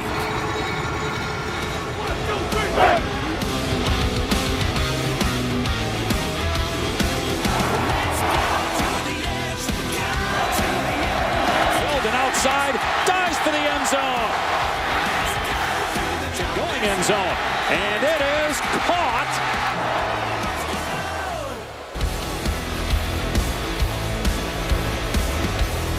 Alabama needed a field goal at the buzzer. Welcome back to the Chick-fil-A kickoff game, part of Dick's Sporting Goods Kickoff Week. 20-17, not the score many people expected at halftime, and that guy's a big reason why. Clint Trickett played well. You saw that touchdown pass he had to Kevin White in the first half. Dave Pasch back with Brian Greasy. We'll check in with Tom Luganbill in a minute. All right, what went wrong for Alabama and right for West Virginia? Well, what went wrong is they gave up a kickoff return for a touchdown. I think their defense, as Nick Saban said before he walked off the field, were soft. I think that, you know, at the linebacker position, they haven't kind of played as up to snuff of the C.J. Mosley and Trey DePriest. You know, offensively, I think Blake Sims has done a nice job. He's 15-19. He's managed the game. Only had a couple plays there where it kind of went haywire, but offensively, I think that they've done a good enough job to win this football game. West Virginia, again, lost 8 games last year. People wondering would they be able to compete in the Big 12. They're competing against an SEC team so far, and let's hear what Dana Holgorsen had to tell Tom at halftime. Well, Coach just wished that he was a little bit better on third down defensively. He said, we just got to get a stop here and there. We can't give up that big play on third down. He loves the pace of their offense, although he'd like to see even more execution. And, you know, that's something that I think that people may not realize is everybody can go fast if they want to. It's an entirely different ball of wax to go fast and execute. He wants better execution, but he wants to keep the same pace. And, Tommy, how about the fact West Virginia had the ball for less than 11 minutes and put up more than 200 yards of total offense. They actually ran fewer plays than Alabama. Nick Saban was telling us yesterday, they normally run about 65 plays. He made that comment after seeing that A&M ran 99 plays on Thursday. West Virginia ran just 35 plays in that first half. Alabama will get the ball to start the second half. Christian Jones and Andrew White are deep. Here's Jones. A couple of returns for scores in the Chick-fil-A kickoff game last year, but bottled up short of the 25-yard line. Ricky Rumpf led the charge. Let's take a look at our Pacific Life game summary. Lane Kiffin, his first game as offensive coordinator for Alabama, calling the plays from the field. You see Nick Saban in the huddle with him as well. We talked about that great throw by Trickett. Beautiful catch by Kevin White for the touchdown. And a Mario Alford, 100-meter champ in high school, outrunning the Alabama players there on special teams. But the Tide with the 3-point lead. Blake Sims has taken every snap at quarterback, his first career start. A 2-year backup to A.J. McCarron, 5th-year senior. And as Grease said, only 4 incompletions in that first half. He's going to roll left and throw here, and that was nearly picked off by Wes Tonkery. Let's go a little bit more in depth on the first half stats. We talked about time of possession. Alabama very good on third down. And it seemed like West Virginia ran the ball better than just 48 yards. They did have some success between the tackles against Alabama, which was surprising. There was a penalty on that previous play on West Virginia, holding on the defense on Dontrell Hyman. Automatic first down. Boy, and Blake Sims was lucky that ball was not intercepted. I know there was a penalty on the play, but that ball went right through the arms of the linebacker. That was the first really poor decision that I've seen him make in this game. Go back and take a look at it. He's rolling out and tries to throw that ball. I mean, it went right through the hands of Witkowski. So that's Tonkery, the linebacker. And that's where you got to make, you're outside the pocket. You got plenty of time. You can use your legs. You try to force one in there. That was a mistake. But again, holding. So Alabama with a first down at its 34-yard line. TJ Yeldon with 2 first-half touchdowns after 14 rushing scores a year ago. Another pass play here. Sims setting up, airing it out, going for Cooper, and another penalty flag. True freshman Drayvon Henry was running with Cooper. Darrell Worley was down there as well. And it'll be pass interference on West Virginia. Back-to-back Mountaineer penalties. First shot that he's taken downfield. Pass interference. Defense number 6. 15-yard penalty. Automatic first down. They ran a double move. They ran a slant and go on the outside, thinking that they would get a bite from Darrell Worley. There is no bite. Worley plays it really well, and over the top. Ball's a little bit underthrown, and I don't. Nope, come over there and get your arm in there. That's not interference. That's a no call. So bad call there. Gives Alabama the ball near midfield. Back-to-back penalties on West Virginia's D. Yeah, sorry. Normally the only way you get a call there is if you fight back to the ball, but Cooper didn't do that. No. Here's Yeldon off the edge. Grabbed at the 47-yard line. Gets some help from teammates. There is another penalty marker down. They'll spot the ball at the 44-yard line. See what the penalty's for. Some new starters on that offensive line for Alabama, including the left tackle Cam Robinson, a true freshman. Holding. Offense number 72. 10-yard penalty. First down. It's on Leon Brown, who's been shaken up, missed a couple weeks of practice. Just got his right arm out. He's right here. You'll see he gets his right arm. When the defensive tackle tries to disengage, he gets him right around the collar. Right there. It's a good call. Well, Leon Brown was hurt through training camp, and Coach Saban said he's got a ton of talent. He had an ankle injury and wasn't able to crack the starting lineup, but he's a top reserve. They're replacing Cyrus Kwanjo, second-round pick, at left tackle spot. And lobbing it downfield. A beautiful throw by Sims. Pulled in by DeAndrew White near the first down.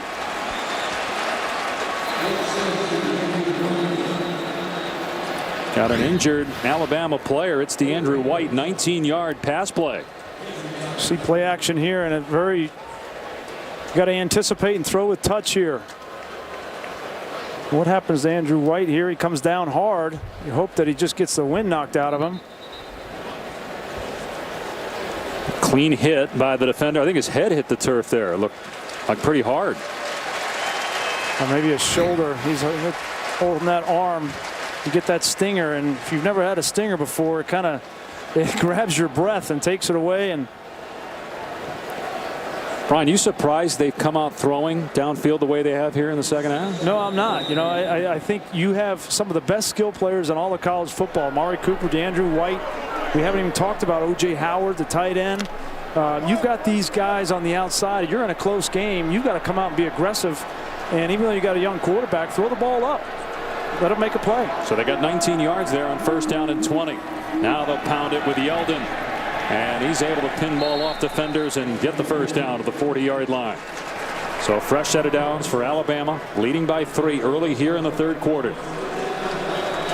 And the one thing we have not seen from this Alabama offense, outside of a couple plays by DeAndre White and Amari Cooper, is the explosive nature of these playmakers on offense. And last year there's a ton of explosive plays. A.J. McCarron taking advantage, and that has to be an element of this offense that continues to grow this year, even though you have a new quarterback. McCarron had great numbers. Think about it. He was the Heisman runner-up through 28 touchdown passes last year. Sims looking downfield again, and incomplete. Trying for Kenyon Drake. And there was a penalty flag down.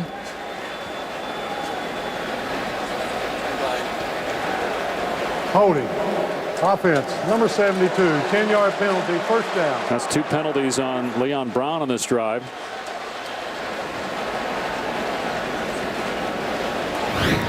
That's never good when you get circled twice in one drive for holding.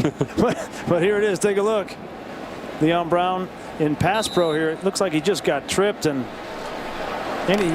you could argue whether that's holding or not. But anytime that defender goes down and you're engaged, you're at risk for getting a penalty thrown. So 1st and 20 again. They got 19 yards the last time in this position. Sims passing again.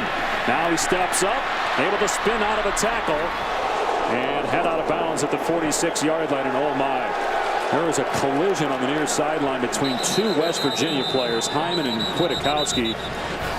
And Kwiatkowski is shaken up. Well, no, Kwiatkowski was coming back, trying to make a tackle, and he got blindsided. That's Amari Cooper there. It was Cooper. Initially, it was hard to tell if there was a collision. When there was a collision after that initial hit by Cooper. We'll step aside here while they tend to Nick Kwiatkowski.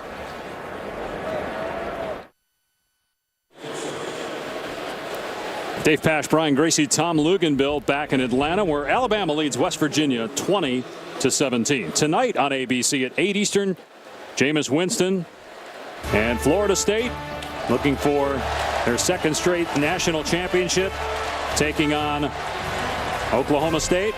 The Cowboys Classic, part of Dick's Sporting Goods kickoff week, 8 Eastern on ABC.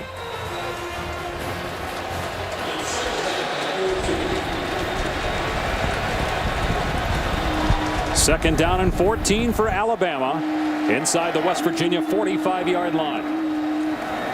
Run play.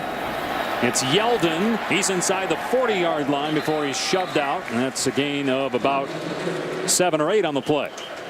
No, Alabama and Lane Kiffin along this sideline really been working the offense as we see another injured West Virginia Mountaineer down and attended to here on the Alabama sideline. You're seeing Lane Kiffin discuss with Nick Saban right now maybe some thoughts here on this 3rd and 6. But up until this point, very little involvement from Nick Saban. I think he's given the reins to Lane Kiffin to say, hey, mix it up. A lot of personnel groupings, a lot of shifts and formations. We've seen a lot of different looks from Alabama on offense. But really, it's been the lone leadership from Lane Kiffin on this series, nowhere near the involvement that we saw in the first half, guys. You know, I think what's interesting is these 2 guys have both been head coaches at major college campuses, and Lane Kiffin now, they got to figure each other out. How are they going to communicate? How often are they going to communicate? Are you comfortable with this? You comfortable with that? And you see Lane right here asking him on a big 3rd down in this game, you know, asking him his opinion. And that's not natural for Nick. It's not natural for Lane. And I think you're going to continue to see these two guys try to feel each other out. Quite honestly, I think there's been more interaction than I anticipated, and I think that Nick came in thinking he would kind of stay a little bit more out, but he's been involved in, quite honestly, most of the offensive calls. You know, in Greece, as Lane Kiffin prepares Blake Sims for this next throw, you're in plus territory, you're 3rd and 6, situational awareness of where you are on the field, what the clock says, where the momentum is on your football team. I think they've got to be very careful with what they allow him to do at the line of scrimmage on this particular down. Guys, I think it's interesting that as successful as Nick Saban has been, he's always looking for other ideas. And he brought Lane Kiffin in after Kiffin was fired by USC. And he'd sit in on the meetings. And then he'd ask him, what did you think? They'd have a sit down for 15, 20 minutes after film study. And he would get Kiffin's thoughts. And one of the reasons why he hired him to be his offensive coordinator. 3rd down and 6 inside the 40. After Golson was shaken up for West Virginia. They run it, Yeldon, and he's brought down right at the line of scrimmage by K.J. Dillon. It's 4th down. Let's see if they let Blake Sims stay on the field here. Looks like they will. They're going to bring O.J. Howard in on pass-catching tight end. Well, I think that's probably what Lane Kiffin was asking Nick Saban, was if we don't get it on 3rd down, we're going to go for it on 4th, and so I get my play call ready. And saw that play came in quick.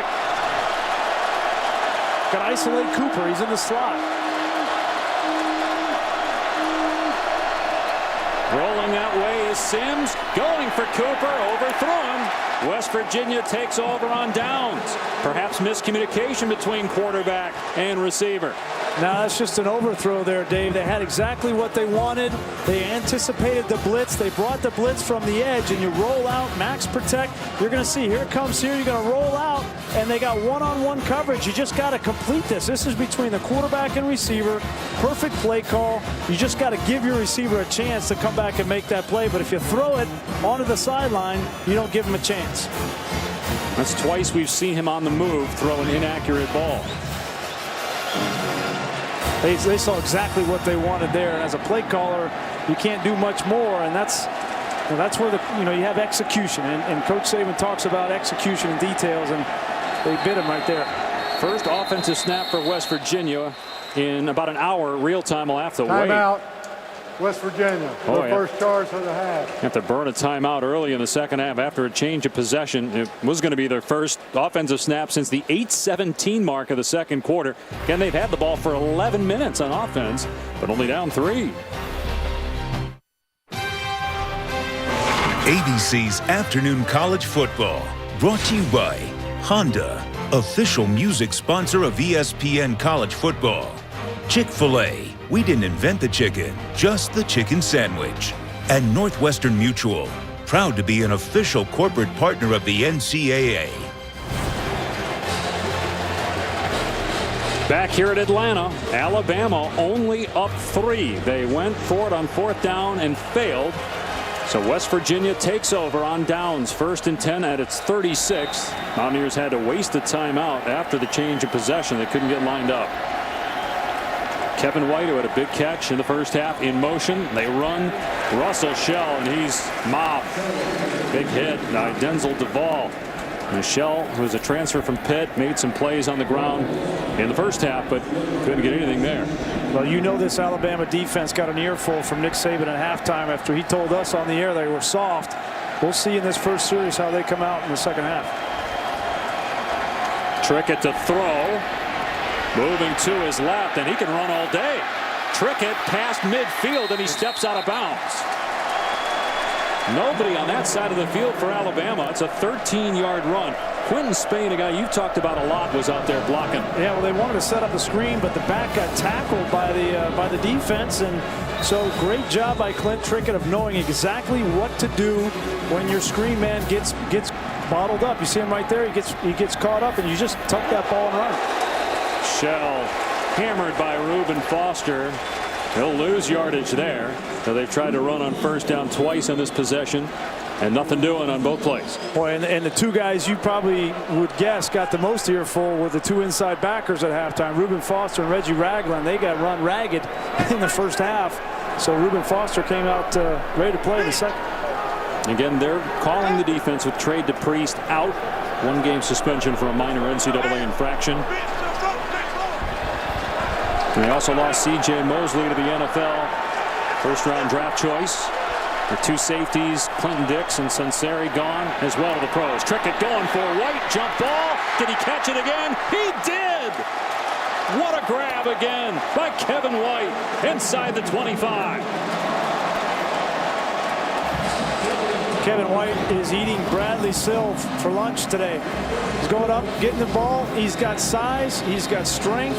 And when they get one-on-one with Silv, they're going to take a shot. 27 yards. Now Trickett in trouble, has to get rid of it. That might be grounding. I don't know if he was outside the pocket. There certainly was not a receiver in the area as Xavier Dixon was bearing down on the quarterback. They're still discussing it. It looked like he was outside the hash. I don't know. It was pretty darn close. Let's take a look. Yeah, the ball's right on the hash, so it's easy to tell here. No, I think you're right. That's not outside. And there's the flag. Good call. Loss of down. Intentional grounding on the offense. Number 9. Loss of down. Spotted with foul. Second down. It's a big mistake. You get that big play, and then you come back and have a penalty and the loss of down as well. It's a good job by that official. Having a conference, making sure you get it right, not reacting, but communicating and getting the call right. It's a good job. Second down and 19 now after the loss of down. Trickett with time, and open in the middle of the field is Shelton Gibson, wrapped up at the 30-yard line. So they got about 4 of it back. So if I'm Dana Holgorsen and Clint Trickett right now, I'm trying to throw the ball in the middle of the field where these zone dropping linebackers who don't have a whole lot of experience have to operate. Trickett on 3rd down and long, can't take a sack. And has an open man, but it's dropped by Gibson at the 15-yard line. Was right at the first down marker. And now they're going to have to try a long field goal to tie the game. That's the 3rd drop in this game by wide receivers for West Virginia. He may not have made the first down, but at least you give yourself an opportunity to maybe go for it on 4th down. But again, in the middle of the field, wide open passing lanes in zone coverage against the Alabama secondary and linebacking crew. Josh Lambert hit a 50-yard field goal last year. This is a 47-yarder looking to tie it at 20.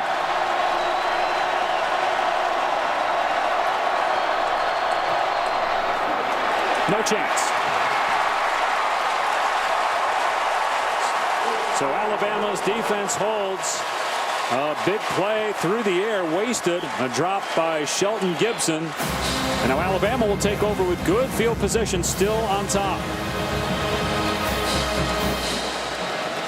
Well, we don't know what the outcome of this game is going to be, but if West Virginia doesn't end up getting it done, they're going to go back to two plays. That play right there, which could have potentially gave him an opportunity to go for it, and on that first drive, not punching that ball in the end zone and settling for 3 points. And neither team has had a double-digit advantage. You wonder if Alabama goes down the field and scores, can West Virginia recover from that? We've seen them twice bounce back with scoring drives after Alabama got a touchdown. Sims, pressure off the edge. Don't know if Sims saw it, but he's still going. And his pass pulled in by Cooper. Nicely done at the 43-yard line. West Virginia brought the corner fire off the edge, and no, I don't think he saw it until late. He's going to come right here. But this is the kind of athlete that Blake Sims is. You can get an unfree guy, and at the very last minute, just move slightly, not lose your composure. Keep your eyes downfield and make a completion. That's the kind of stuff that the coaching staff for Alabama wants to see out of Blake Sims. Back to the ground, and big Derrick Henry. And Henry keeping those feet moving. Henry gets the first down. So on the previous play, Amari Cooper, who has 9 catches, 7, and gone for first downs, they go back then to Henry, and he gets a first down into Mountaineer territory. You know, we've seen a lot of T.J. Yeldon, Derrick Henry. I haven't seen a whole lot of Kenyon Drake, and he might be one of the most explosive backs they have on the team. Quick throw to the flat to Cooper out in space. And a nice open field bring down. Darryl Worley able to wrestle him to the floor at the 39-yard line. A pickup of 6, so 10 catches and over 100 yards now. Amari Cooper, about 1,000 yards as a freshman. Last year held to 736. Do you think he might be the best in the country at his position? He certainly has an opportunity to prove it this year. I mean, he's got the talent, the shiftiness, and the smarts. Cut back by Henry. Gaping hole in the West Virginia defense. And Henry all the way to the 26. A 13-yard pickup. Derrick Henry says, let me keep eating.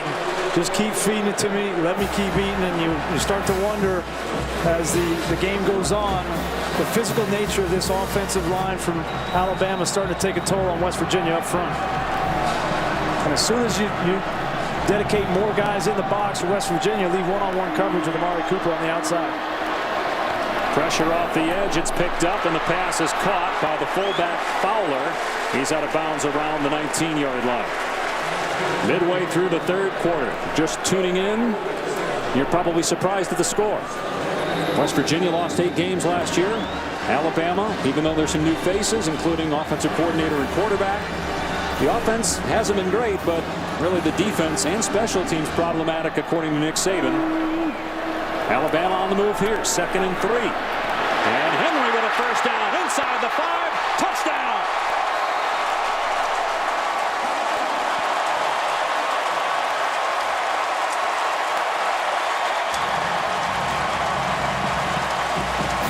He only had 35 carries all of last year. I think he'll get more than that in 2014.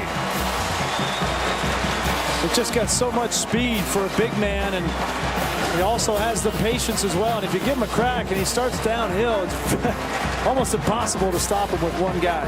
Great block there by Cam Robinson, the true freshman left tackle that they are very high on. And then you get a block to lead him out from Justin Fowler, and the rest is Henry. 44 yards on that drive alone for Henry. 85 for the game. Extra point by Griffith makes it a 10-point lead for Alabama. 3 rushing touchdowns today for the Tide. 2 in the first half by T.J. Yeldon. This one by 240-pound sophomore Derrick Henry. Alabama by 10.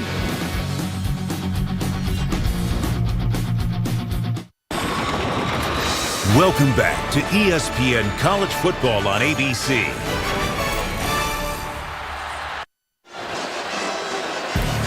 Dave Pasch, Brian Greasy, Tom Luganville in Atlanta. Our Pacific Life game summary. 3 touchdowns on the ground for Alabama, 2 in the first half by Yeldon. The kickoff return for a touchdown near the end of the first half by West Virginia. And the Tide now with a 10-point lead. Let's see how the Mountaineers respond. Alford will return that kickoff for a score. In the second quarter is deep. They're going to kick it the other way to Shell. Shell being chased, and he's able to somehow get away from one guy, but just too many members of Alabama down there tackling him inside the 10. Well, you start seeing these backs for Alabama get going, and big reason why is this offensive line and true freshman. You wondered how Cam Robinson, 6'6", 323-pound freshman out of Monroe, Louisiana, how is he going to react? The #1 guy coming out of high school, and he's starting to get some push on that first level, and on that touchdown run as well. Had a big block to free Henry for the score.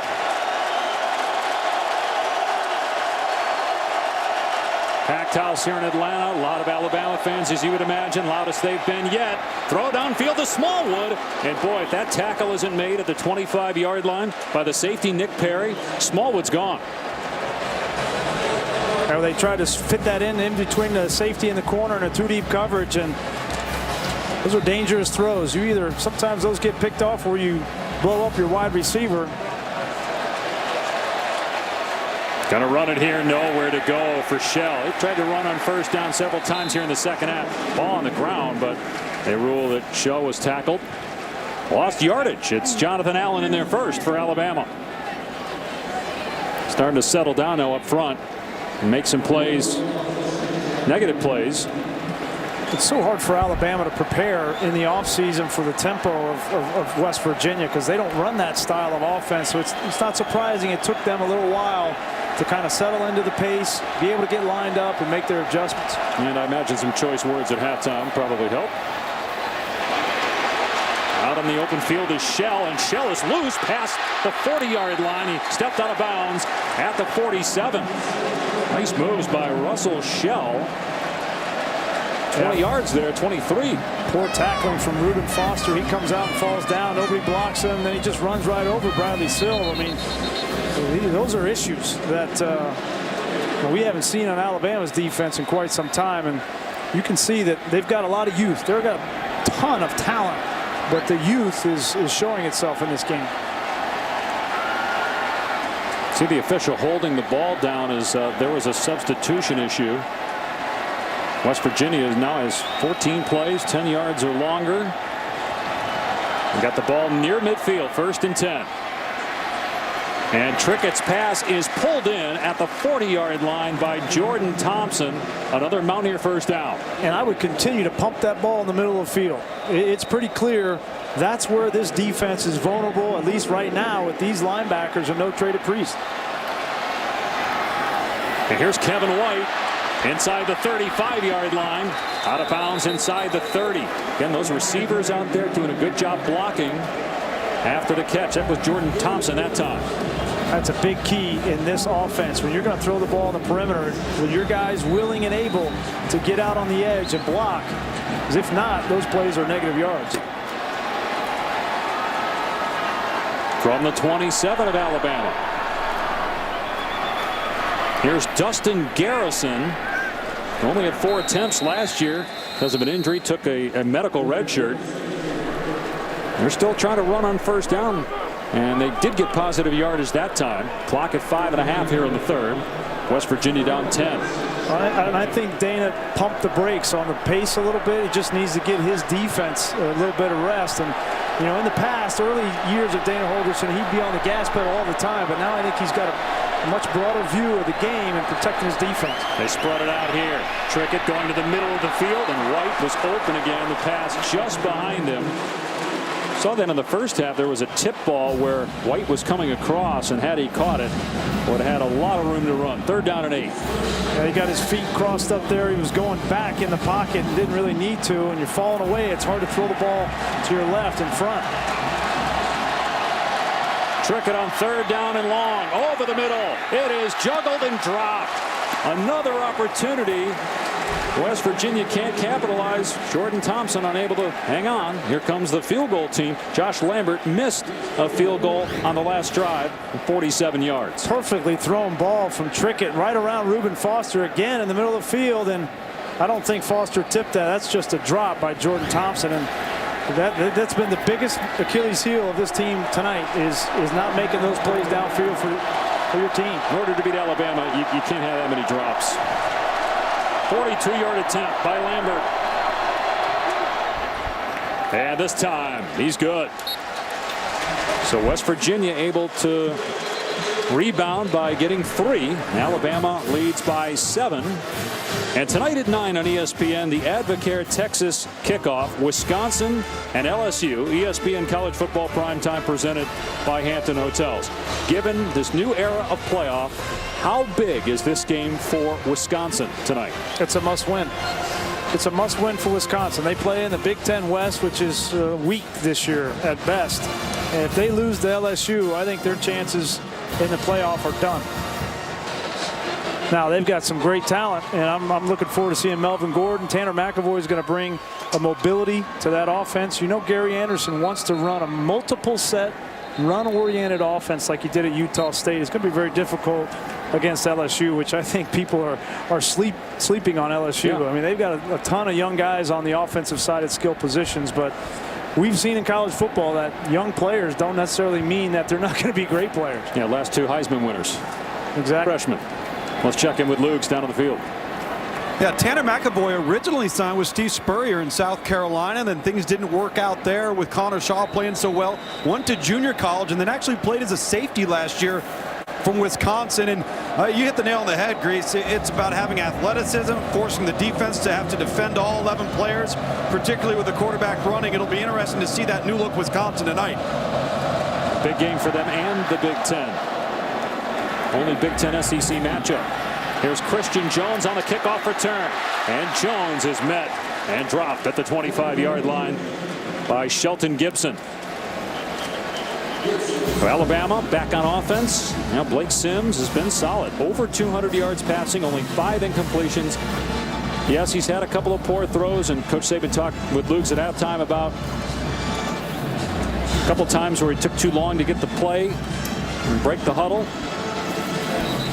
But you see, Lane Kiffin is calling the first play of every series from the sideline. He told us last night that he just wanted to do that to get everybody on the same page, take one more play call off the plate of young Blake Sims, and you know, that's one of the things he's doing. He's also kind of implemented the wristband so that he doesn't have to remember all the plays. Trying to do as much as he can to take the mental aspect off the plate of Blake Sims. Play action pass for the former running back. Sims pass on the money. First down catch for Amari Cooper at the 40-yard line. You know, before the offense took the field there, Blake Sims was rounding up the troops, patting guys on the hiney, talking to him in the huddle. Watch his body language when the huddle breaks. Watch his body language actually throws an authoritative throw. This is a different player than we saw in the first half. Well, he's also managing the game at the line of scrimmage. You see here, he's checking, making plays, making sure everybody knows what their role is. From the 41-yard line, here's Derrick Henry. And he gets maybe a yard there, brought down by Kwiatkowski. You know, Brian, it's so interesting that you referenced that at the line of scrimmage. If you go back to the latter part of the first quarter, when Blake Sims tried to do that in the red area and Nick Saban came running down the sideline to call a timeout, there seems to be a little bit more of a trust in the command and the leadership. One of those 3 factors that Nick Saban mentioned to us when it comes to being successful at the quarterback position here, the leadership is what's really starting to manifest itself right now with Blake Sims.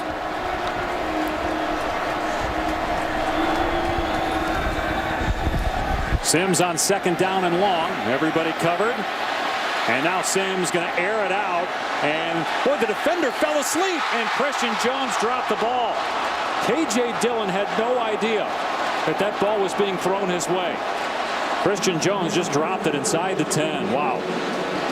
Well, I think K.J. Dillon, he's used to being up around the line of scrimmage. He's not used to playing the deep safety, and he just gets turned around. I mean, it looks bad.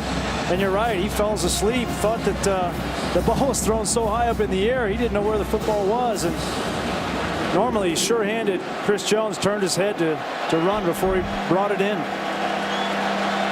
And that's a good decision from Blake Sims. You know, you got time, throw it down there, give your guy a chance to make a play. Kept his eyes downfield the entire play.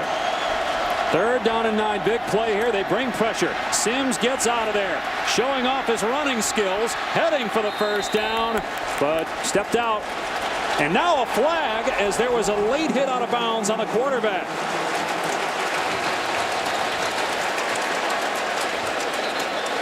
Well, if he didn't get the first down, looked like he ran into somebody on the sideline.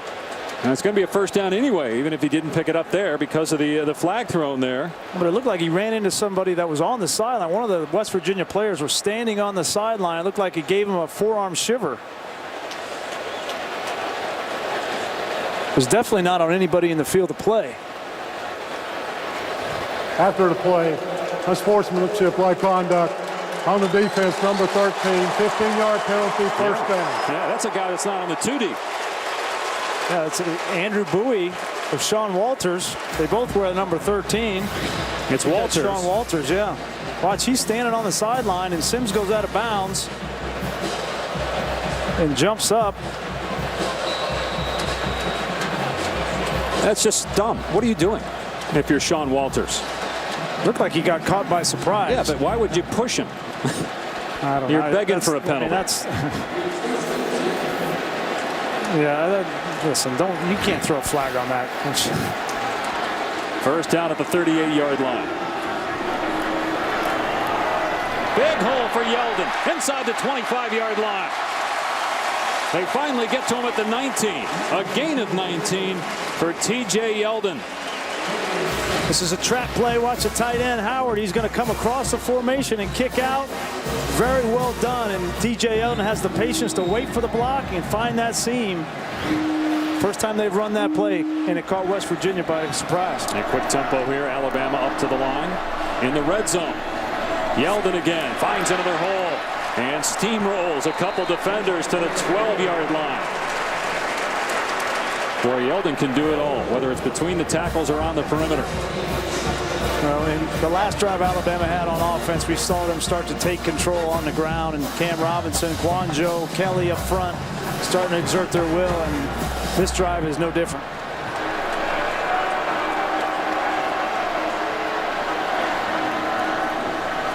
Sims throwing a fade to the end zone and knocked away.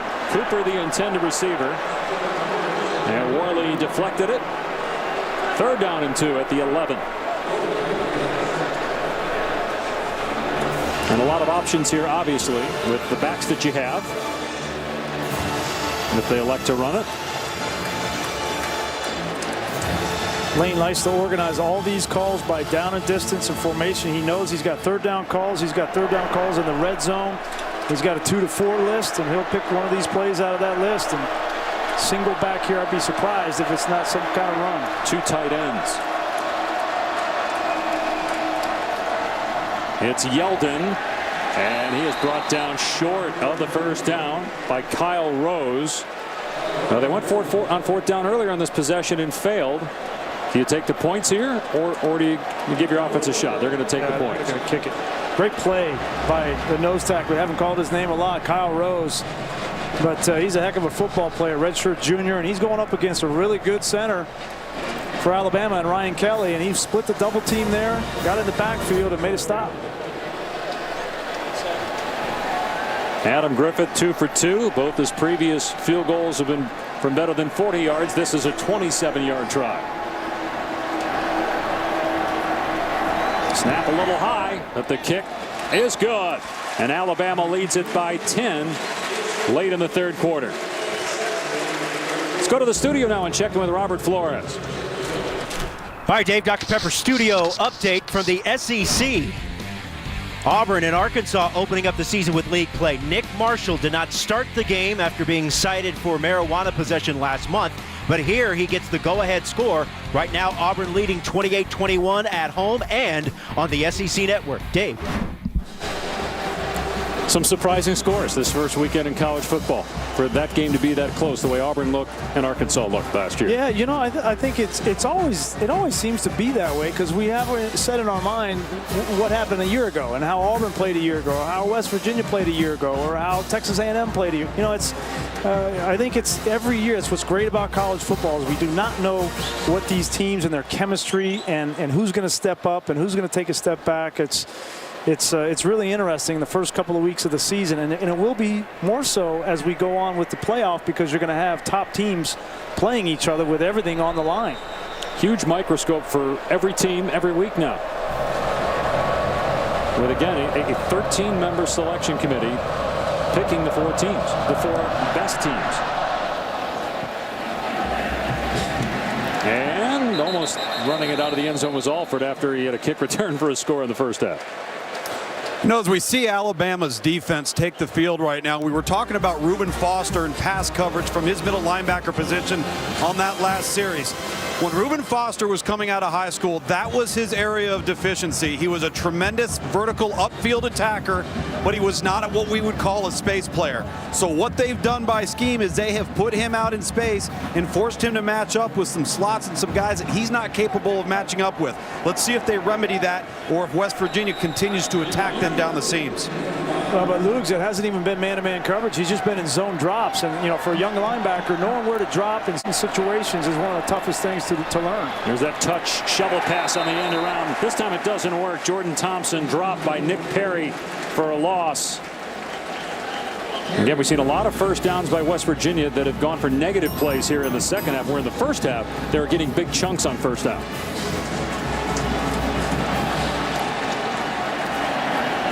Quick throw to the sideline, and there's room for Alford. Out at the 28-yard line, so 5 yards. 3rd down and about 7 here. West Virginia needs this first down. They need to ramp up the tempo, and they've got to get this first down. They cannot have another quick 3-and-out punt.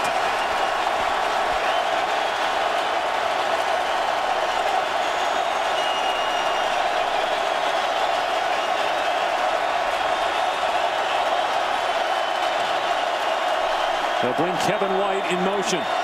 Trickett firing deep. And what a grab.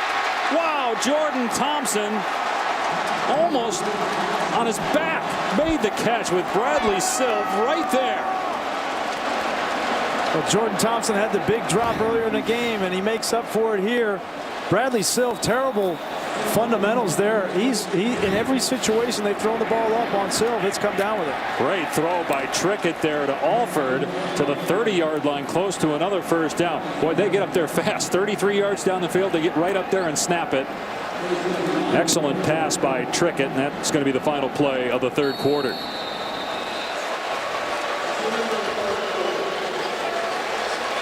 Alabama leading by 10, but West Virginia not going away. Fourth quarter coming from Atlanta.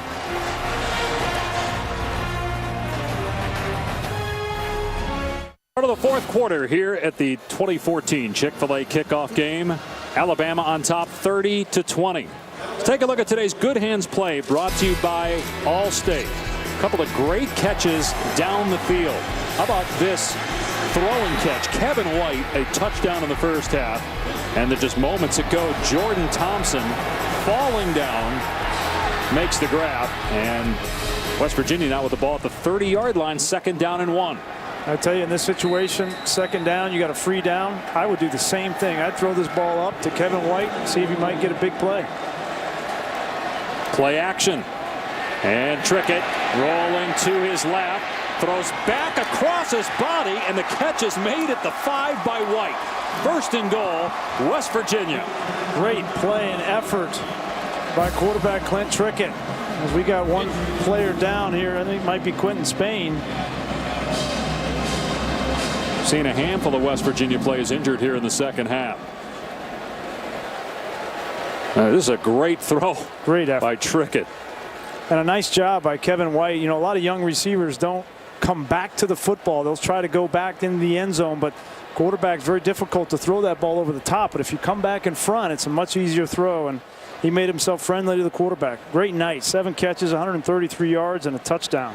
You know, he had big games against big teams last year. 130 yards against Baylor, 89 against Texas, 80 against Oklahoma. And you're right, it is Spain, their outstanding left guard, who's hurt on the play.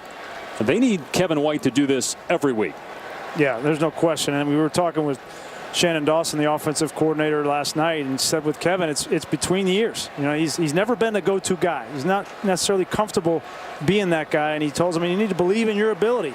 He's got great size and hands, and he's physical, and he can run. He just needs to believe in himself that he can be that go-to guy on a consistent basis. And having this kind of game against Alabama to open the season will do a lot for you. So Stone Underwood is going to come into play left guard for at least this play as Quinn Spain goes to the West Virginia sideline. 1st and goal for the Mountaineers at the Alabama 5. Remember in the first quarter, West Virginia got inside the 5 and had to settle for a field goal. Trying to avoid it happening a second time.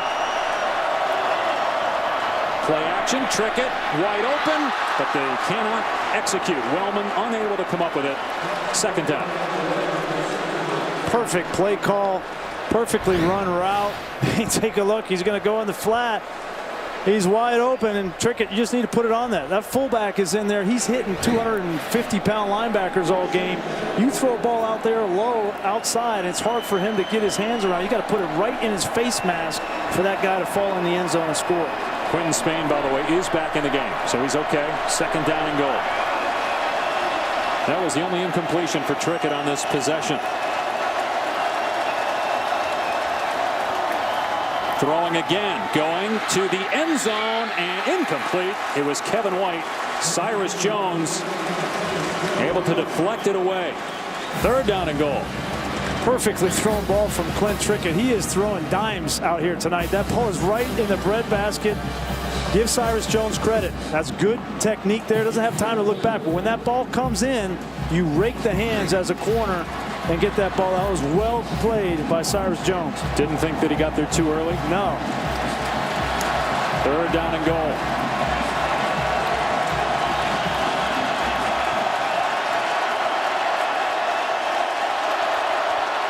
And the snap is over Trickett's head. He just has to fall on it. Now it'll be a long field goal, and that's twice today that West Virginia has gotten to the 5 or better of Alabama and failed to get a touchdown. They lose 19 on that play. Tyler Orlovsky, the center, looked like he had a blitz coming right. Look at the both A-gaps, the linebackers coming, and it looks like that affected him. He had to pop back really fast to pick up that blitz on the interior, and it affected the snap. So now Josh Lambert, 2 of 3 today, trying to get it back to a one-possession game. It's a 41-yard attempt.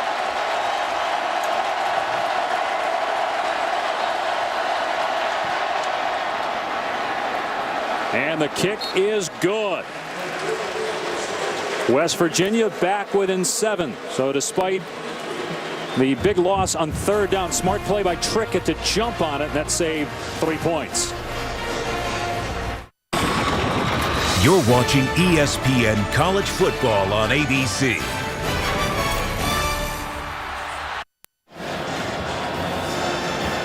Sunday night, the heat is on here in Atlanta. Only 2 races left until the chase.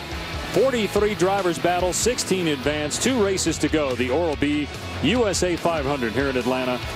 Sunday night, 7 Eastern on ESPN. And back racing after a 3-week absence following that tragedy. Tony Stewart will race this weekend. That was yesterday. Tony had a press conference as well. Did not take any questions. Said at some point there will be a time for him to answer questions. Meanwhile, Alabama on top by 7, and the Tide will get the ball. Here's Christian Jones. Past the 20. Full head of steam. And he's brought down to the 25-yard line. Can West Virginia stop Alabama? It certainly won't hurt that one of Alabama's best receivers, DeAndrew White, will miss the rest of the game with a shoulder injury. Yeah, it looked like that one ball he caught, he came down hard. We didn't know if it was his head or shoulder, but he came down kind of funny on it, and hopefully that's not too serious an injury for Alabama. You surprised that Alabama's run 5 more plays than West Virginia in this game? I am, but it's been a more controlled offense, and they've done it on the ground, and there hasn't been a whole lot of time for West Virginia on offense, and they go so quick, and they've had success. It's you would expect it to be the other way around. West Virginia's had the ball for just 18 minutes. Blake Sims in his first start at quarterback. Dangerous throw, and it's picked off by Darryl Worley. Worley being chased and gets out of bounds. First turnover by Blake Sims, and it's a big one. There's a penalty flag thrown in the secondary as well on the return. First time he's tried to get the ball to O.J. Howard in the seam. Problem is, you have to control the corners on the outside, and you got to know that if there's nothing holding the corner on the outside, here he is right here. Howard's going to come up, and he's just going to fall off and cut it on the inside. And you got to know, if you're Blake Sims, that I have no control on the outside, and that corner is going to read my eyes. That's just a young, not a young player, but a player with not a whole lot of experience, trying to force the ball down the field. Now there was holding on the return, so it's West Virginia ball, but they lose a ton of yardage. Kiffin thought it was going to be a big play. He saw Howard open, but it's intercepted. Great play by Worley. Had a pick last year. Started just 4 games a year ago. This situation, the down and distance, 13.5 minutes left in this game, backed up in your own end zone, and you're up 7 points, and that's a dangerous throw. I don't agree with forcing that ball down the field. Well, in Greece, we talked in the break about that being the most manageable moment for Blake Sims. He had to manage that moment and turns the football over. But they lose about 20 yards on the penalty. Here's Trickett trying to set up the screen to Smallwood, able to slip a tackle and get into Alabama territory. Gain of 3 or 4 as Reuben Foster gets the stop. But at the same time, in defense of Blake Sims, Lane Kiffin gave himself away on the sideline too. He thought he had what he wanted. The design of that play was flawed, in my opinion. They run it here, and pushing the pile is Smith. Only a couple yards though, so 3rd down and about 6 coming up. Because if you're going to throw the ball in the seam to the tight end, you've got to control the outside corner with the wide receiver, and he didn't run downfield, so there was nothing to hold the corner. 3rd and 5. Trickett downfield. Juggled and incomplete. A big hit as Jordan Thompson got nailed by Landon Collins.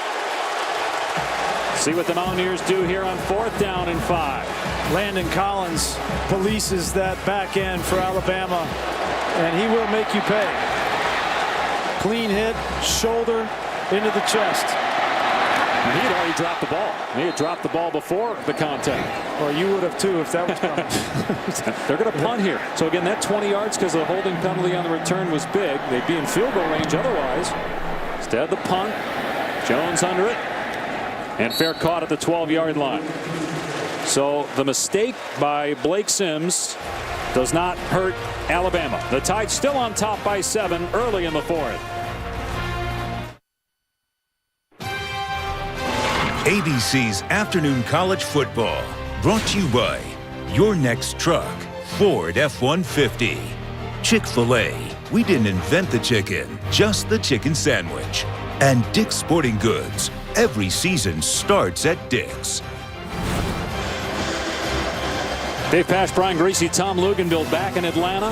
Nick Saban again in the offensive huddle with offensive coordinator and play caller Lane Kiffin after that interception thrown by Sims. That doesn't cost Alabama. 3 and out by West Virginia. Now let's see how the Tide handle things deep in their own end. Will they run it here on 1st down after throwing it on 1st down last series? They will. TJ Yeldon past the 20-yard line. They're trying to strip it, but Yeldon too strong with the ball. Takes it out to the 38. A 26-yard run. You just think West Virginia had to think that they were just going to cut back here. They had to think it was going to be run. After your quarterback throws an interception, they sell out. They brought the blitz off the edge. They just guess wrong and get gashed. And Alabama goes up tempo, but there was movement by the Tide. False start. Offense, number 72, 5-yard penalty, 1st down. It's Leon Brown, 3 penalties on him. And he's going to get the hook. He's coming out, and Alphonse Taylor, who started the game, is going to come in. And Mario Cristobal, the offensive line coach, and there's Nick Saban saying, look, 3 penalties, 2 holds and an offsides, and you're going to take a seat on the bench with me. So 1st down and 15. They've got Fowler, the fullback, in here. Yeldon trying to bust it to the outside. Yeldon drilled out of play at the 40-yard line. Good gain, though, 7 yards. Yeldon over 100 yards on the day, 2 touchdowns. Got over 2,200 yards already in his young career. First Alabama player to get 1,000 yards each of his first 2 seasons on campus.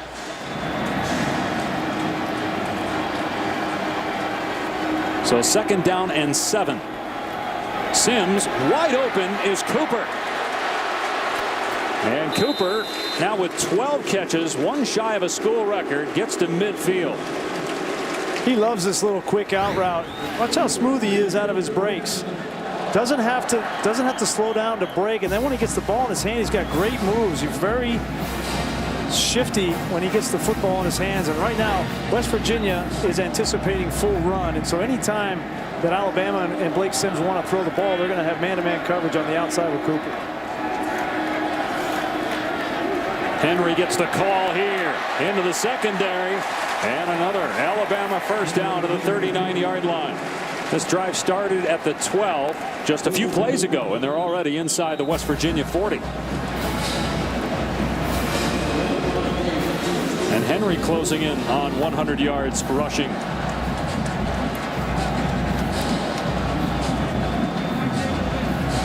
And Dana Holgerson's defense get 1 more stop. Alabama early in the 4th, leading by 7. Henry again straight on. And dives to the 35. A 4-yard pickup, tripped up by Carl Joseph.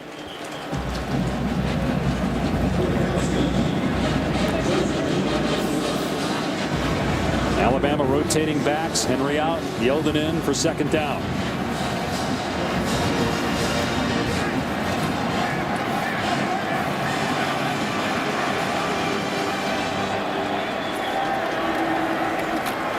Yeldon.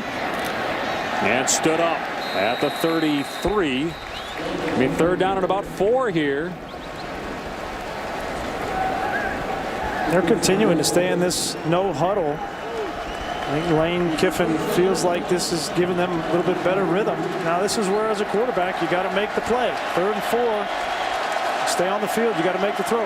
And Sims rolling out. Short pass caught by Christian Jones for a first down. You had freshman Cam Sims out there blocking in the route. And Jones was open. Sims put it on him. First down. Yeah, that's just the old sprint right option from the old West Coast system, which Lane Kiffin comes from that tree in the West Coast offense. And that's a staple on 3rd and 5 or less. From Joe Montana to Steve Young on down the line. That's going to be one of those top calls in the game plan in this offense. It'll be a little bit different than before. Bring the fullback back in here. West Virginia stacks the box. Yeldon tracked down from behind by Carl Joseph for a loss on the play, but 2 or 3 yard setback. Now, big picture, even if Alabama goes on to win, what do you think overall this game says about where Alabama is as an SEC and a national championship contender? Well, there were so many questions coming in, and it wasn't just quarterback. You know, talking with Coach Saban, you know, his questions were, he had questions at corner, right? After the way that the last 2 games ended a year ago, he had questions there. And based on the way that Bradley Silva's played this game, I would continue to have that question. Linebacker has got to continue to be a question. And we get Trady Priest back, but those are 2 questions that I think they're going to continue to have as the first month of the season goes on. Here's Sims off play action, and Jones dropped it. Then it was almost picked off on the redirection by K.J. Dillon. So brings up a 3rd down and 12. It would be, if they can't move it here, about a 47-yard field goal. And that's the 2nd time that Christian Jones has had the ball hit his hands and then the ball hit the ground. And he's normally sure-handed. That's why he's on special teams and such a great return man. He normally, those are the kinds of play with a quarterback that's new. You got to help him out and make those plays. Safe to say the biggest 3rd down of Blake Sims' starting career. The biggest decision he's going to have to make, right? You don't have to get a first down here. That's what you got to have in the back of your head. Can't take a sack, though. Put him on a field goal range. And Sims going to throw a little bubble screen. Yeldon trying to keep the feet moving. He's wrapped up, minimal gain. It is 4th down. Here comes the field goal unit. Long attempt of about 46 coming up for Griffith. And that's Lane Kiffin taking, you know, the variables out of the equation, right? You're not going to try to have him read down the field. You're just going to throw a screen. You know that if it's not there, you just dump it. So I think you're going to see that through the first month or month and a half of the season from Lane Kiffin with the quarterback is managing the game from the sideline. And that's going to take away some of the playmaking ability, but you got to do what you got to do. Griffith, 45-yard attempt, and he has been perfect today. That makes it a 10-point lead again. He's 4 of 4 on field goals, and Alabama back up 33-23.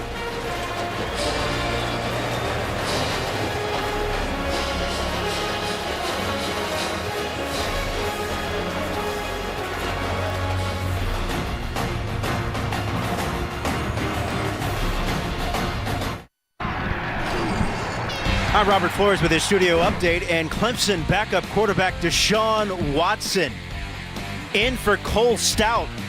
Finds Sharon Peak, ties the game at 14. That's Wells Fargo getting it done, and he has them inside the 5 looking for more. That game's over on ESPN. Got a couple more games tonight on AB and ESPN. Wisconsin, LSU, on ESPN. Florida State, Oklahoma State here on ABC. They won't even give Alford a chance at another return. He took it to the house in the first half. This will come out to the 25. Take a look at our game summary. Mentioned the kick return by Alford. 261 rushing yards for Alabama. The 1 turnover by Blake Sims, but there's a holding call on the return. So West Virginia, instead of having the ball at the 30, started in midfield, went 3 and out. And Alabama, on the strength of 4 field goals, leading at 33-23. And West Virginia can score fast. We'll see if Alabama's defense steps up. Go with a diamond formation. And here's Shell trying to power to the 30-yard line. He's stuck at the 28. Dalvin Tomlinson, who missed most of last year with a knee injury, made the tackle. You saw number 9 there, true freshman Deshaun Hand, also in the game.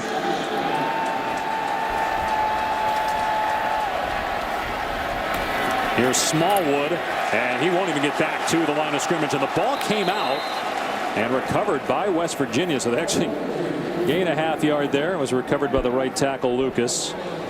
That was a big hit, yeah, by Nick Perry, the safety that came up. You know, I think that the pace of play from West Virginia in the second half has slowed down a little bit because I think that Dana Holgorsen wanted to protect his defense and not get off the field too fast. But now's the time. You got to put the foot on the gas pedal. You got to air it out, throw the football, and move and score points. Otherwise, you're not going to win this game. They spread it out here. 3rd down and 7. No linebackers in the middle of the field. And Trickett throws over the middle, incomplete. Unable to come up with it with Shorts. You throw it too hard? Nah, it's just a missed opportunity there. You got to put that ball out in front of Shorts. Sure, Shorts could probably make this play, but this is an easy throw for the quarterback. Just a little bit high. Shorts is 6'1", and you know that's a ball that could be thrown much better. And I think when West Virginia, they needed to get some points on that drive. When they look back at this game, it's going to be the little things. They were just off a little bit, dropped some balls. Trickett was outstanding most of the game, but that was a critical miss. Great punt here. Jones backing up to his 14-yard line. And nowhere to go. Wrapped up at the 11-yard line. Harper on the special teams tackle. And Blake Sims returns to the field with a 10-point lead when we come back.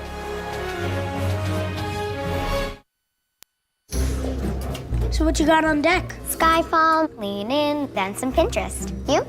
Twitter, Minecraft, and then some Hunger Games. Boom. Oh, you guys are all set, huh? Oh, yeah. New Amazon Fire Phone. It comes with Amazon Prime. Tons of cool stuff for no extra charge. Really? It comes with Amazon Prime? Yeah, there's so much to watch. I've been on this earth 9 years. I've never seen anything like it. The new Amazon Fire Phone with a full year of Prime included, exclusively on AT&T. All right, let's say you're undecided about which truck to buy. Just for kicks, here's a little research project. Pick a work site, any work site, and look over the fence. Ta-da! Your next truck. Ford F-150. The truck that's #1 in the hardest working industries. Maybe because it's got the power and the fuel economy of an EcoBoost engine. It doesn't matter what they're doing on the other side of that fence. More guys count on F-150 than any other truck. Shovels down. This is the Ford F-150.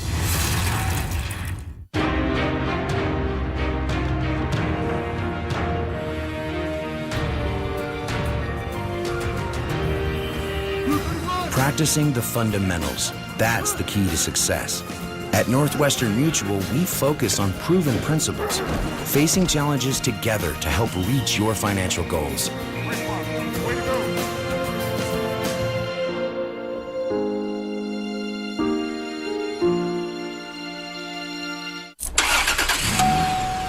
Great. This is the last thing I need. Seriously? The last thing you need is some guy giving you a new catalytic converter when all you got is a loose gas cap. What? It is that simple sometimes. Thanks. Now, let's take this puppy over to Midas and get you some of the good old Midas touch. You know what? I'll drive. And I have no feet. I really didn't think this through. Trust the Midas touch for brakes, tires, oil, everything.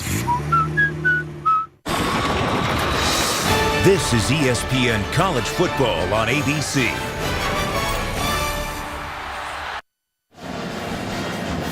Back at the Georgia Dome in Atlanta, Alabama with the football, leading by 10 as Blake Sims looks to get a victory in his first start, replacing A.J. McCarron. Well, let's take a look at Coach Saban's report card for his quarterbacks. And Blake Sims processed information, did a good job. 23 of 32, 242. The second one, you know, that one pass down the field, I can't give him a check mark there. And leadership, I think he's done an outstanding job both on the field in those TD drives and then on the sideline, getting his guys ready to go back in, calling the plays at the line of scrimmage. See if they just keep it on the ground here. West Virginia loading up to stop the run, and Yeldon busting it to the outside. Here comes a flag. Yeldon pushed out near the 40-yard line, but likely coming back despite a 25-yard run. Amari Cooper, who has 12 catches for 130 yards, looked like he had a hold of a jersey. Illegal block in the back on the offense, number 9. 10-yard penalty, first down. He's coming in from his receiver, trying to get a crack. Just pushes Worley in the back. It's a good call.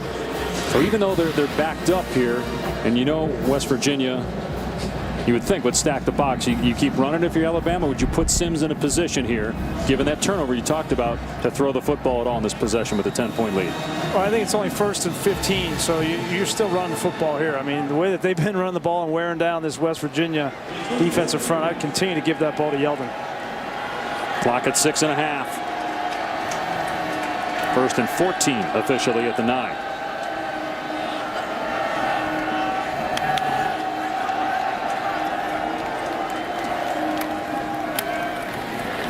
Yeldon gets across the 10 to about the 13-yard line, so a 4 or 5-yard gain before Kyle Rose brings him down. You know, I asked you on the last drive about Alabama, big picture. What about West Virginia and how they've impressed today? Maybe finally they'll get it going to the Big 12 this year. I tell you, the most impressive thing that I've seen from West Virginia has been Clint Trickett. He's thrown the ball on the money most of this game. He missed that last 3rd down, but Dana Holgorsen is really encouraged by the progression of Clint Trickett. If he can stay healthy, he's not the biggest guy in the world. If he can stay healthy, they have a lot of weapons in Kevin White. If he can get mentally past that hurdle, they can challenge in the Big 12 and certainly be better than 4-8. Henry on 2nd down gets a handful. Earl Joseph on the tackle, so 3rd down coming up. You'd think the next snap wouldn't come until inside 5 minutes to go. You know, West Virginia has Oklahoma and Baylor at home. They have to go to Texas and Oklahoma State, and they're coming off their worst year since 2001. 2-7 in the Big 12. 2 losses were in overtime, though. Meanwhile, Alabama, next big game is they have Florida Atlantic Southern Miss next. Next big game is Florida. You would think the Gators would be much improved this year. New offense, and they've got health on defense. And that's the D-Day for a decision at quarterback. And you got to have somebody back there against that defense. Sims on 3rd down has a completion to Chris Black right at the 1st down marker. And he's got it. Move the chains for the Tide. One-on-one on the weak side, and I'll tell you, with the game on the line, you're only up 10, backed up on a 3rd down. You give that ball to Chris Black, and Holgorsen didn't like it. But I'm surprised that's not Amari Cooper out there. It's Chris Black. But that goes to show you how far Chris Black has come as a true sophomore now. The trust of Lane Kiffin. Again, DeAndre White is out with a shoulder injury. Don't know if that'll be more than just today, but they do have depth.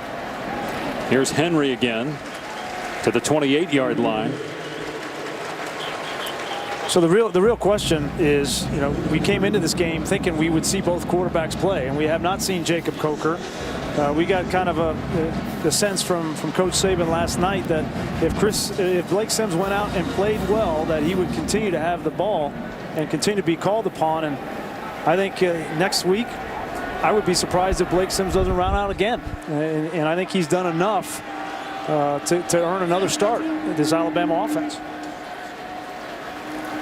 Another run play and 2nd down.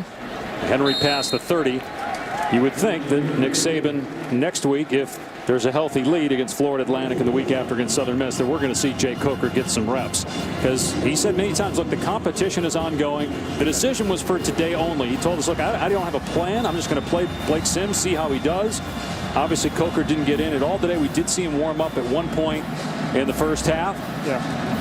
And I think just to further the story a little bit, I've been surprised that Jay Coker hasn't picked this system up a little bit quicker. And I was at practice last week, and you know, he looks great in 7-on-7 drills. He gets into a team drill and looks like a different player.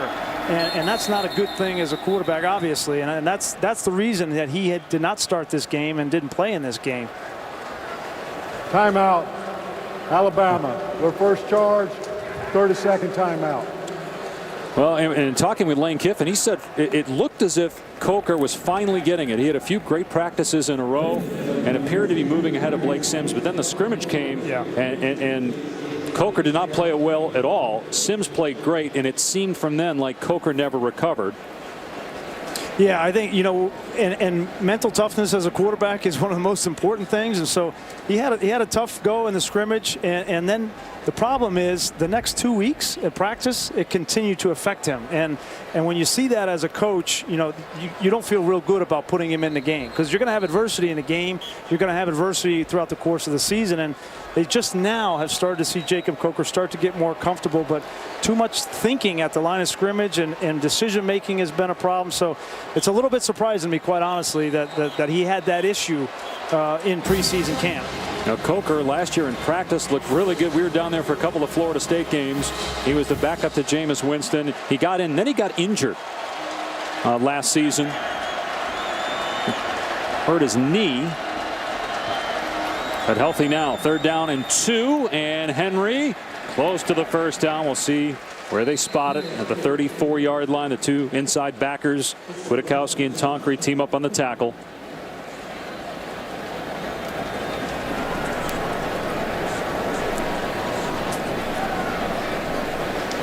But there's something to be said for experience, how teammates respond to a guy in terms of leadership. And that obviously arm strength, accuracy, those things are important, but having an understanding of what you're seeing pre-snap and then during the play, equally important, if not more. There's a lot of interesting dynamics to this conversation as it brings up a 4th down. But the fact that Blake Sims has put in the sweat equity, that he has been unselfish for his 4 years at Alabama. He's done everything the coaching staff has asked him to do, and his teammates love him, and they will follow him, and they will go through a brick wall for him. But again, at the end of the day, can Blake Sims take you to an SEC West championship, an SEC championship, and a national championship? I think the question is still unanswered. Well, I think the defense has to play better. The defense certainly has to play better, and special teams has to play better. But I think he's earned another start. But by that Florida game, they have to make a decision. And a fair catch made inside the 30-yard line by Thompson. Let's check in with Robert Flores in the studio. Well, Dave, Clemson is wishing that Todd Gurley had made a fair catch on this kickoff return. After Clemson had scored back-to-back touchdowns to take the lead, Gurley goes 100 yards. Now, in college football, you don't get the extra credit depending on where you go in the end zone. So it's just 100 yards, but it's a game-tying kickoff return. They're tied at 21 on ESPN. And then later, right here on ABC, Mike Gundy and Oklahoma State opening up their season against #1 and defending champ Florida State, 8 Eastern, 5 Pacific on ABC. Now, it's great to see Todd Gurley healthy, one of the most explosive players in the country. Trickett, and it's pulled in by Smallwood at the 47-yard line. West Virginia can score quick, but they would need points and then have to get the onside kick. They do have 2 timeouts remaining. Yeah, so remember, 2 timeouts, and they don't need to get a touchdown here. If they get down in there and it's 4th down, they need to kick a field goal. Trickett to the sideline. Here's Kevin White, and pushed out of bounds, so they'll stop the clock. 2:10 remaining in the half. And West Virginia with 390 yards of total offense. But again, they've run 15 fewer plays than Alabama. Nick Saban told us we usually run about 665. They've run 81 plays. Trickett in trouble. Sacked inside the 40-yard line. A breakdown in protection, and Jonathan Allen there to take down the quarterback. Jonathan Allen is one of those young players in the front line for Alabama that his coaching staff is excited about. 6'3", 275-pound sophomore, and he's got some quicks. 3rd down and 18. A swing pass to White. He'll get a chunk of it back here. He won't go down. Tackled inbounds, so the clock continues to run, and it's 4th down. Any more urgency from Clint Trickett? You got to get going. You only have 1 minute and 20 seconds left in this game. You got to get the play called and start moving. And you got to get to the 43-yard line of Alabama, or the game's over. Trickett has to throw it short, and the Tide will take over on downs. I don't know if Clint Trickett knew it was 4th down. I think he took that sack, and I don't know that he knew that was 4th down. Otherwise, I don't know why he would throw the ball in the flat like that and get tackled. That game's over. You got to throw the ball past the sticks in that case right there. Overall, though, good showing by West Virginia. Not many expected them to be even in the game. And so for Dana Holgorsen, even though it's a loss, at least there are a lot of positives for his football team going forward. And for Alabama, we're going to get a look here at Jake Coker finally, his first rep of the night at quarterback. You would think they'll just hand the ball off, but at least he gets a few snaps. He's a Mobile, Alabama native, same high school as A.J. McCarron. He does have 2 years left after graduating from Florida State, 2 years of eligibility with Alabama, and there were too many guys in the huddle, so penalty flag. Flag. Illegal substitution on the offense, number 13, 5-yard penalty, first down. That might have been the first rep for Ardarius Stewart tonight, and perhaps his last. Blake Sims had the one interception, no touchdown passes, but overall pretty good, right, for a first start? With the amount of pressure on Blake Sims, yeah, smile, take a breath, you can exhale. There's a lot going on with that young man, a lot of butterflies in this game, and to come out with a victory, most important, number one, and number two is to put some things on tape. The last time that we saw Blake Sims was a spring game, and it was atrocious. And so to come out here and get a victory, the kind of numbers that he had, they weren't perfect. He made some mistakes. We knew he was going to make some mistakes. They weren't the catastrophic type. And I think he could be proud of the performance he had today. Now, first game for Lane Kiffin and Nick Saban working together. Obviously no preseason in college football, so you got to work out the kinks in real live action. It was interesting on the sideline. A lot more interaction than I anticipated. Yeah, we didn't think we'd see Saban as close to Kiffin throughout the game as we did. And in some of the huddles on offense, Drake brought down to the line of scrimmage. And that'll do it. Alabama wins it 33-23.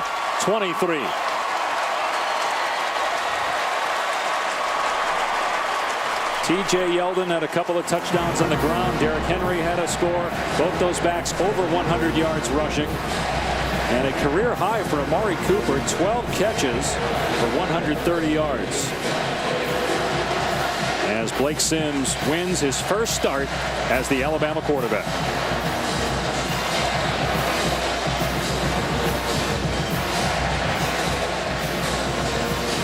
Meanwhile, Clint Trickett threw for 361 yards and a touchdown. Nick Saban at halftime called his defense soft. We'll see what he has to say about his defense after tonight's win.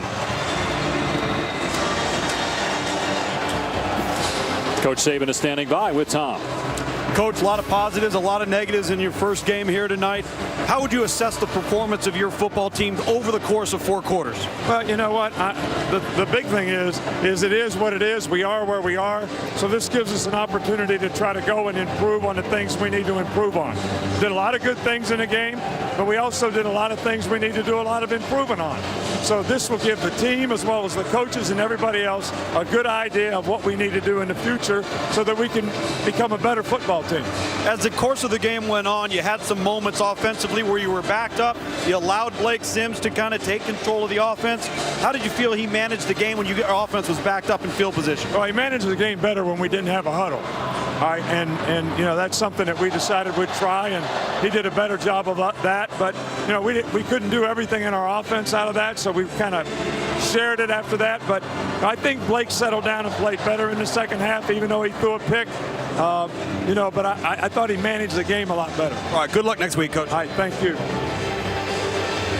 Florida Atlantic next week, then Southern Miss, and then a date with what should be a much improved Florida team in Tuscaloosa on September 20th. That's it from the Georgia Dome.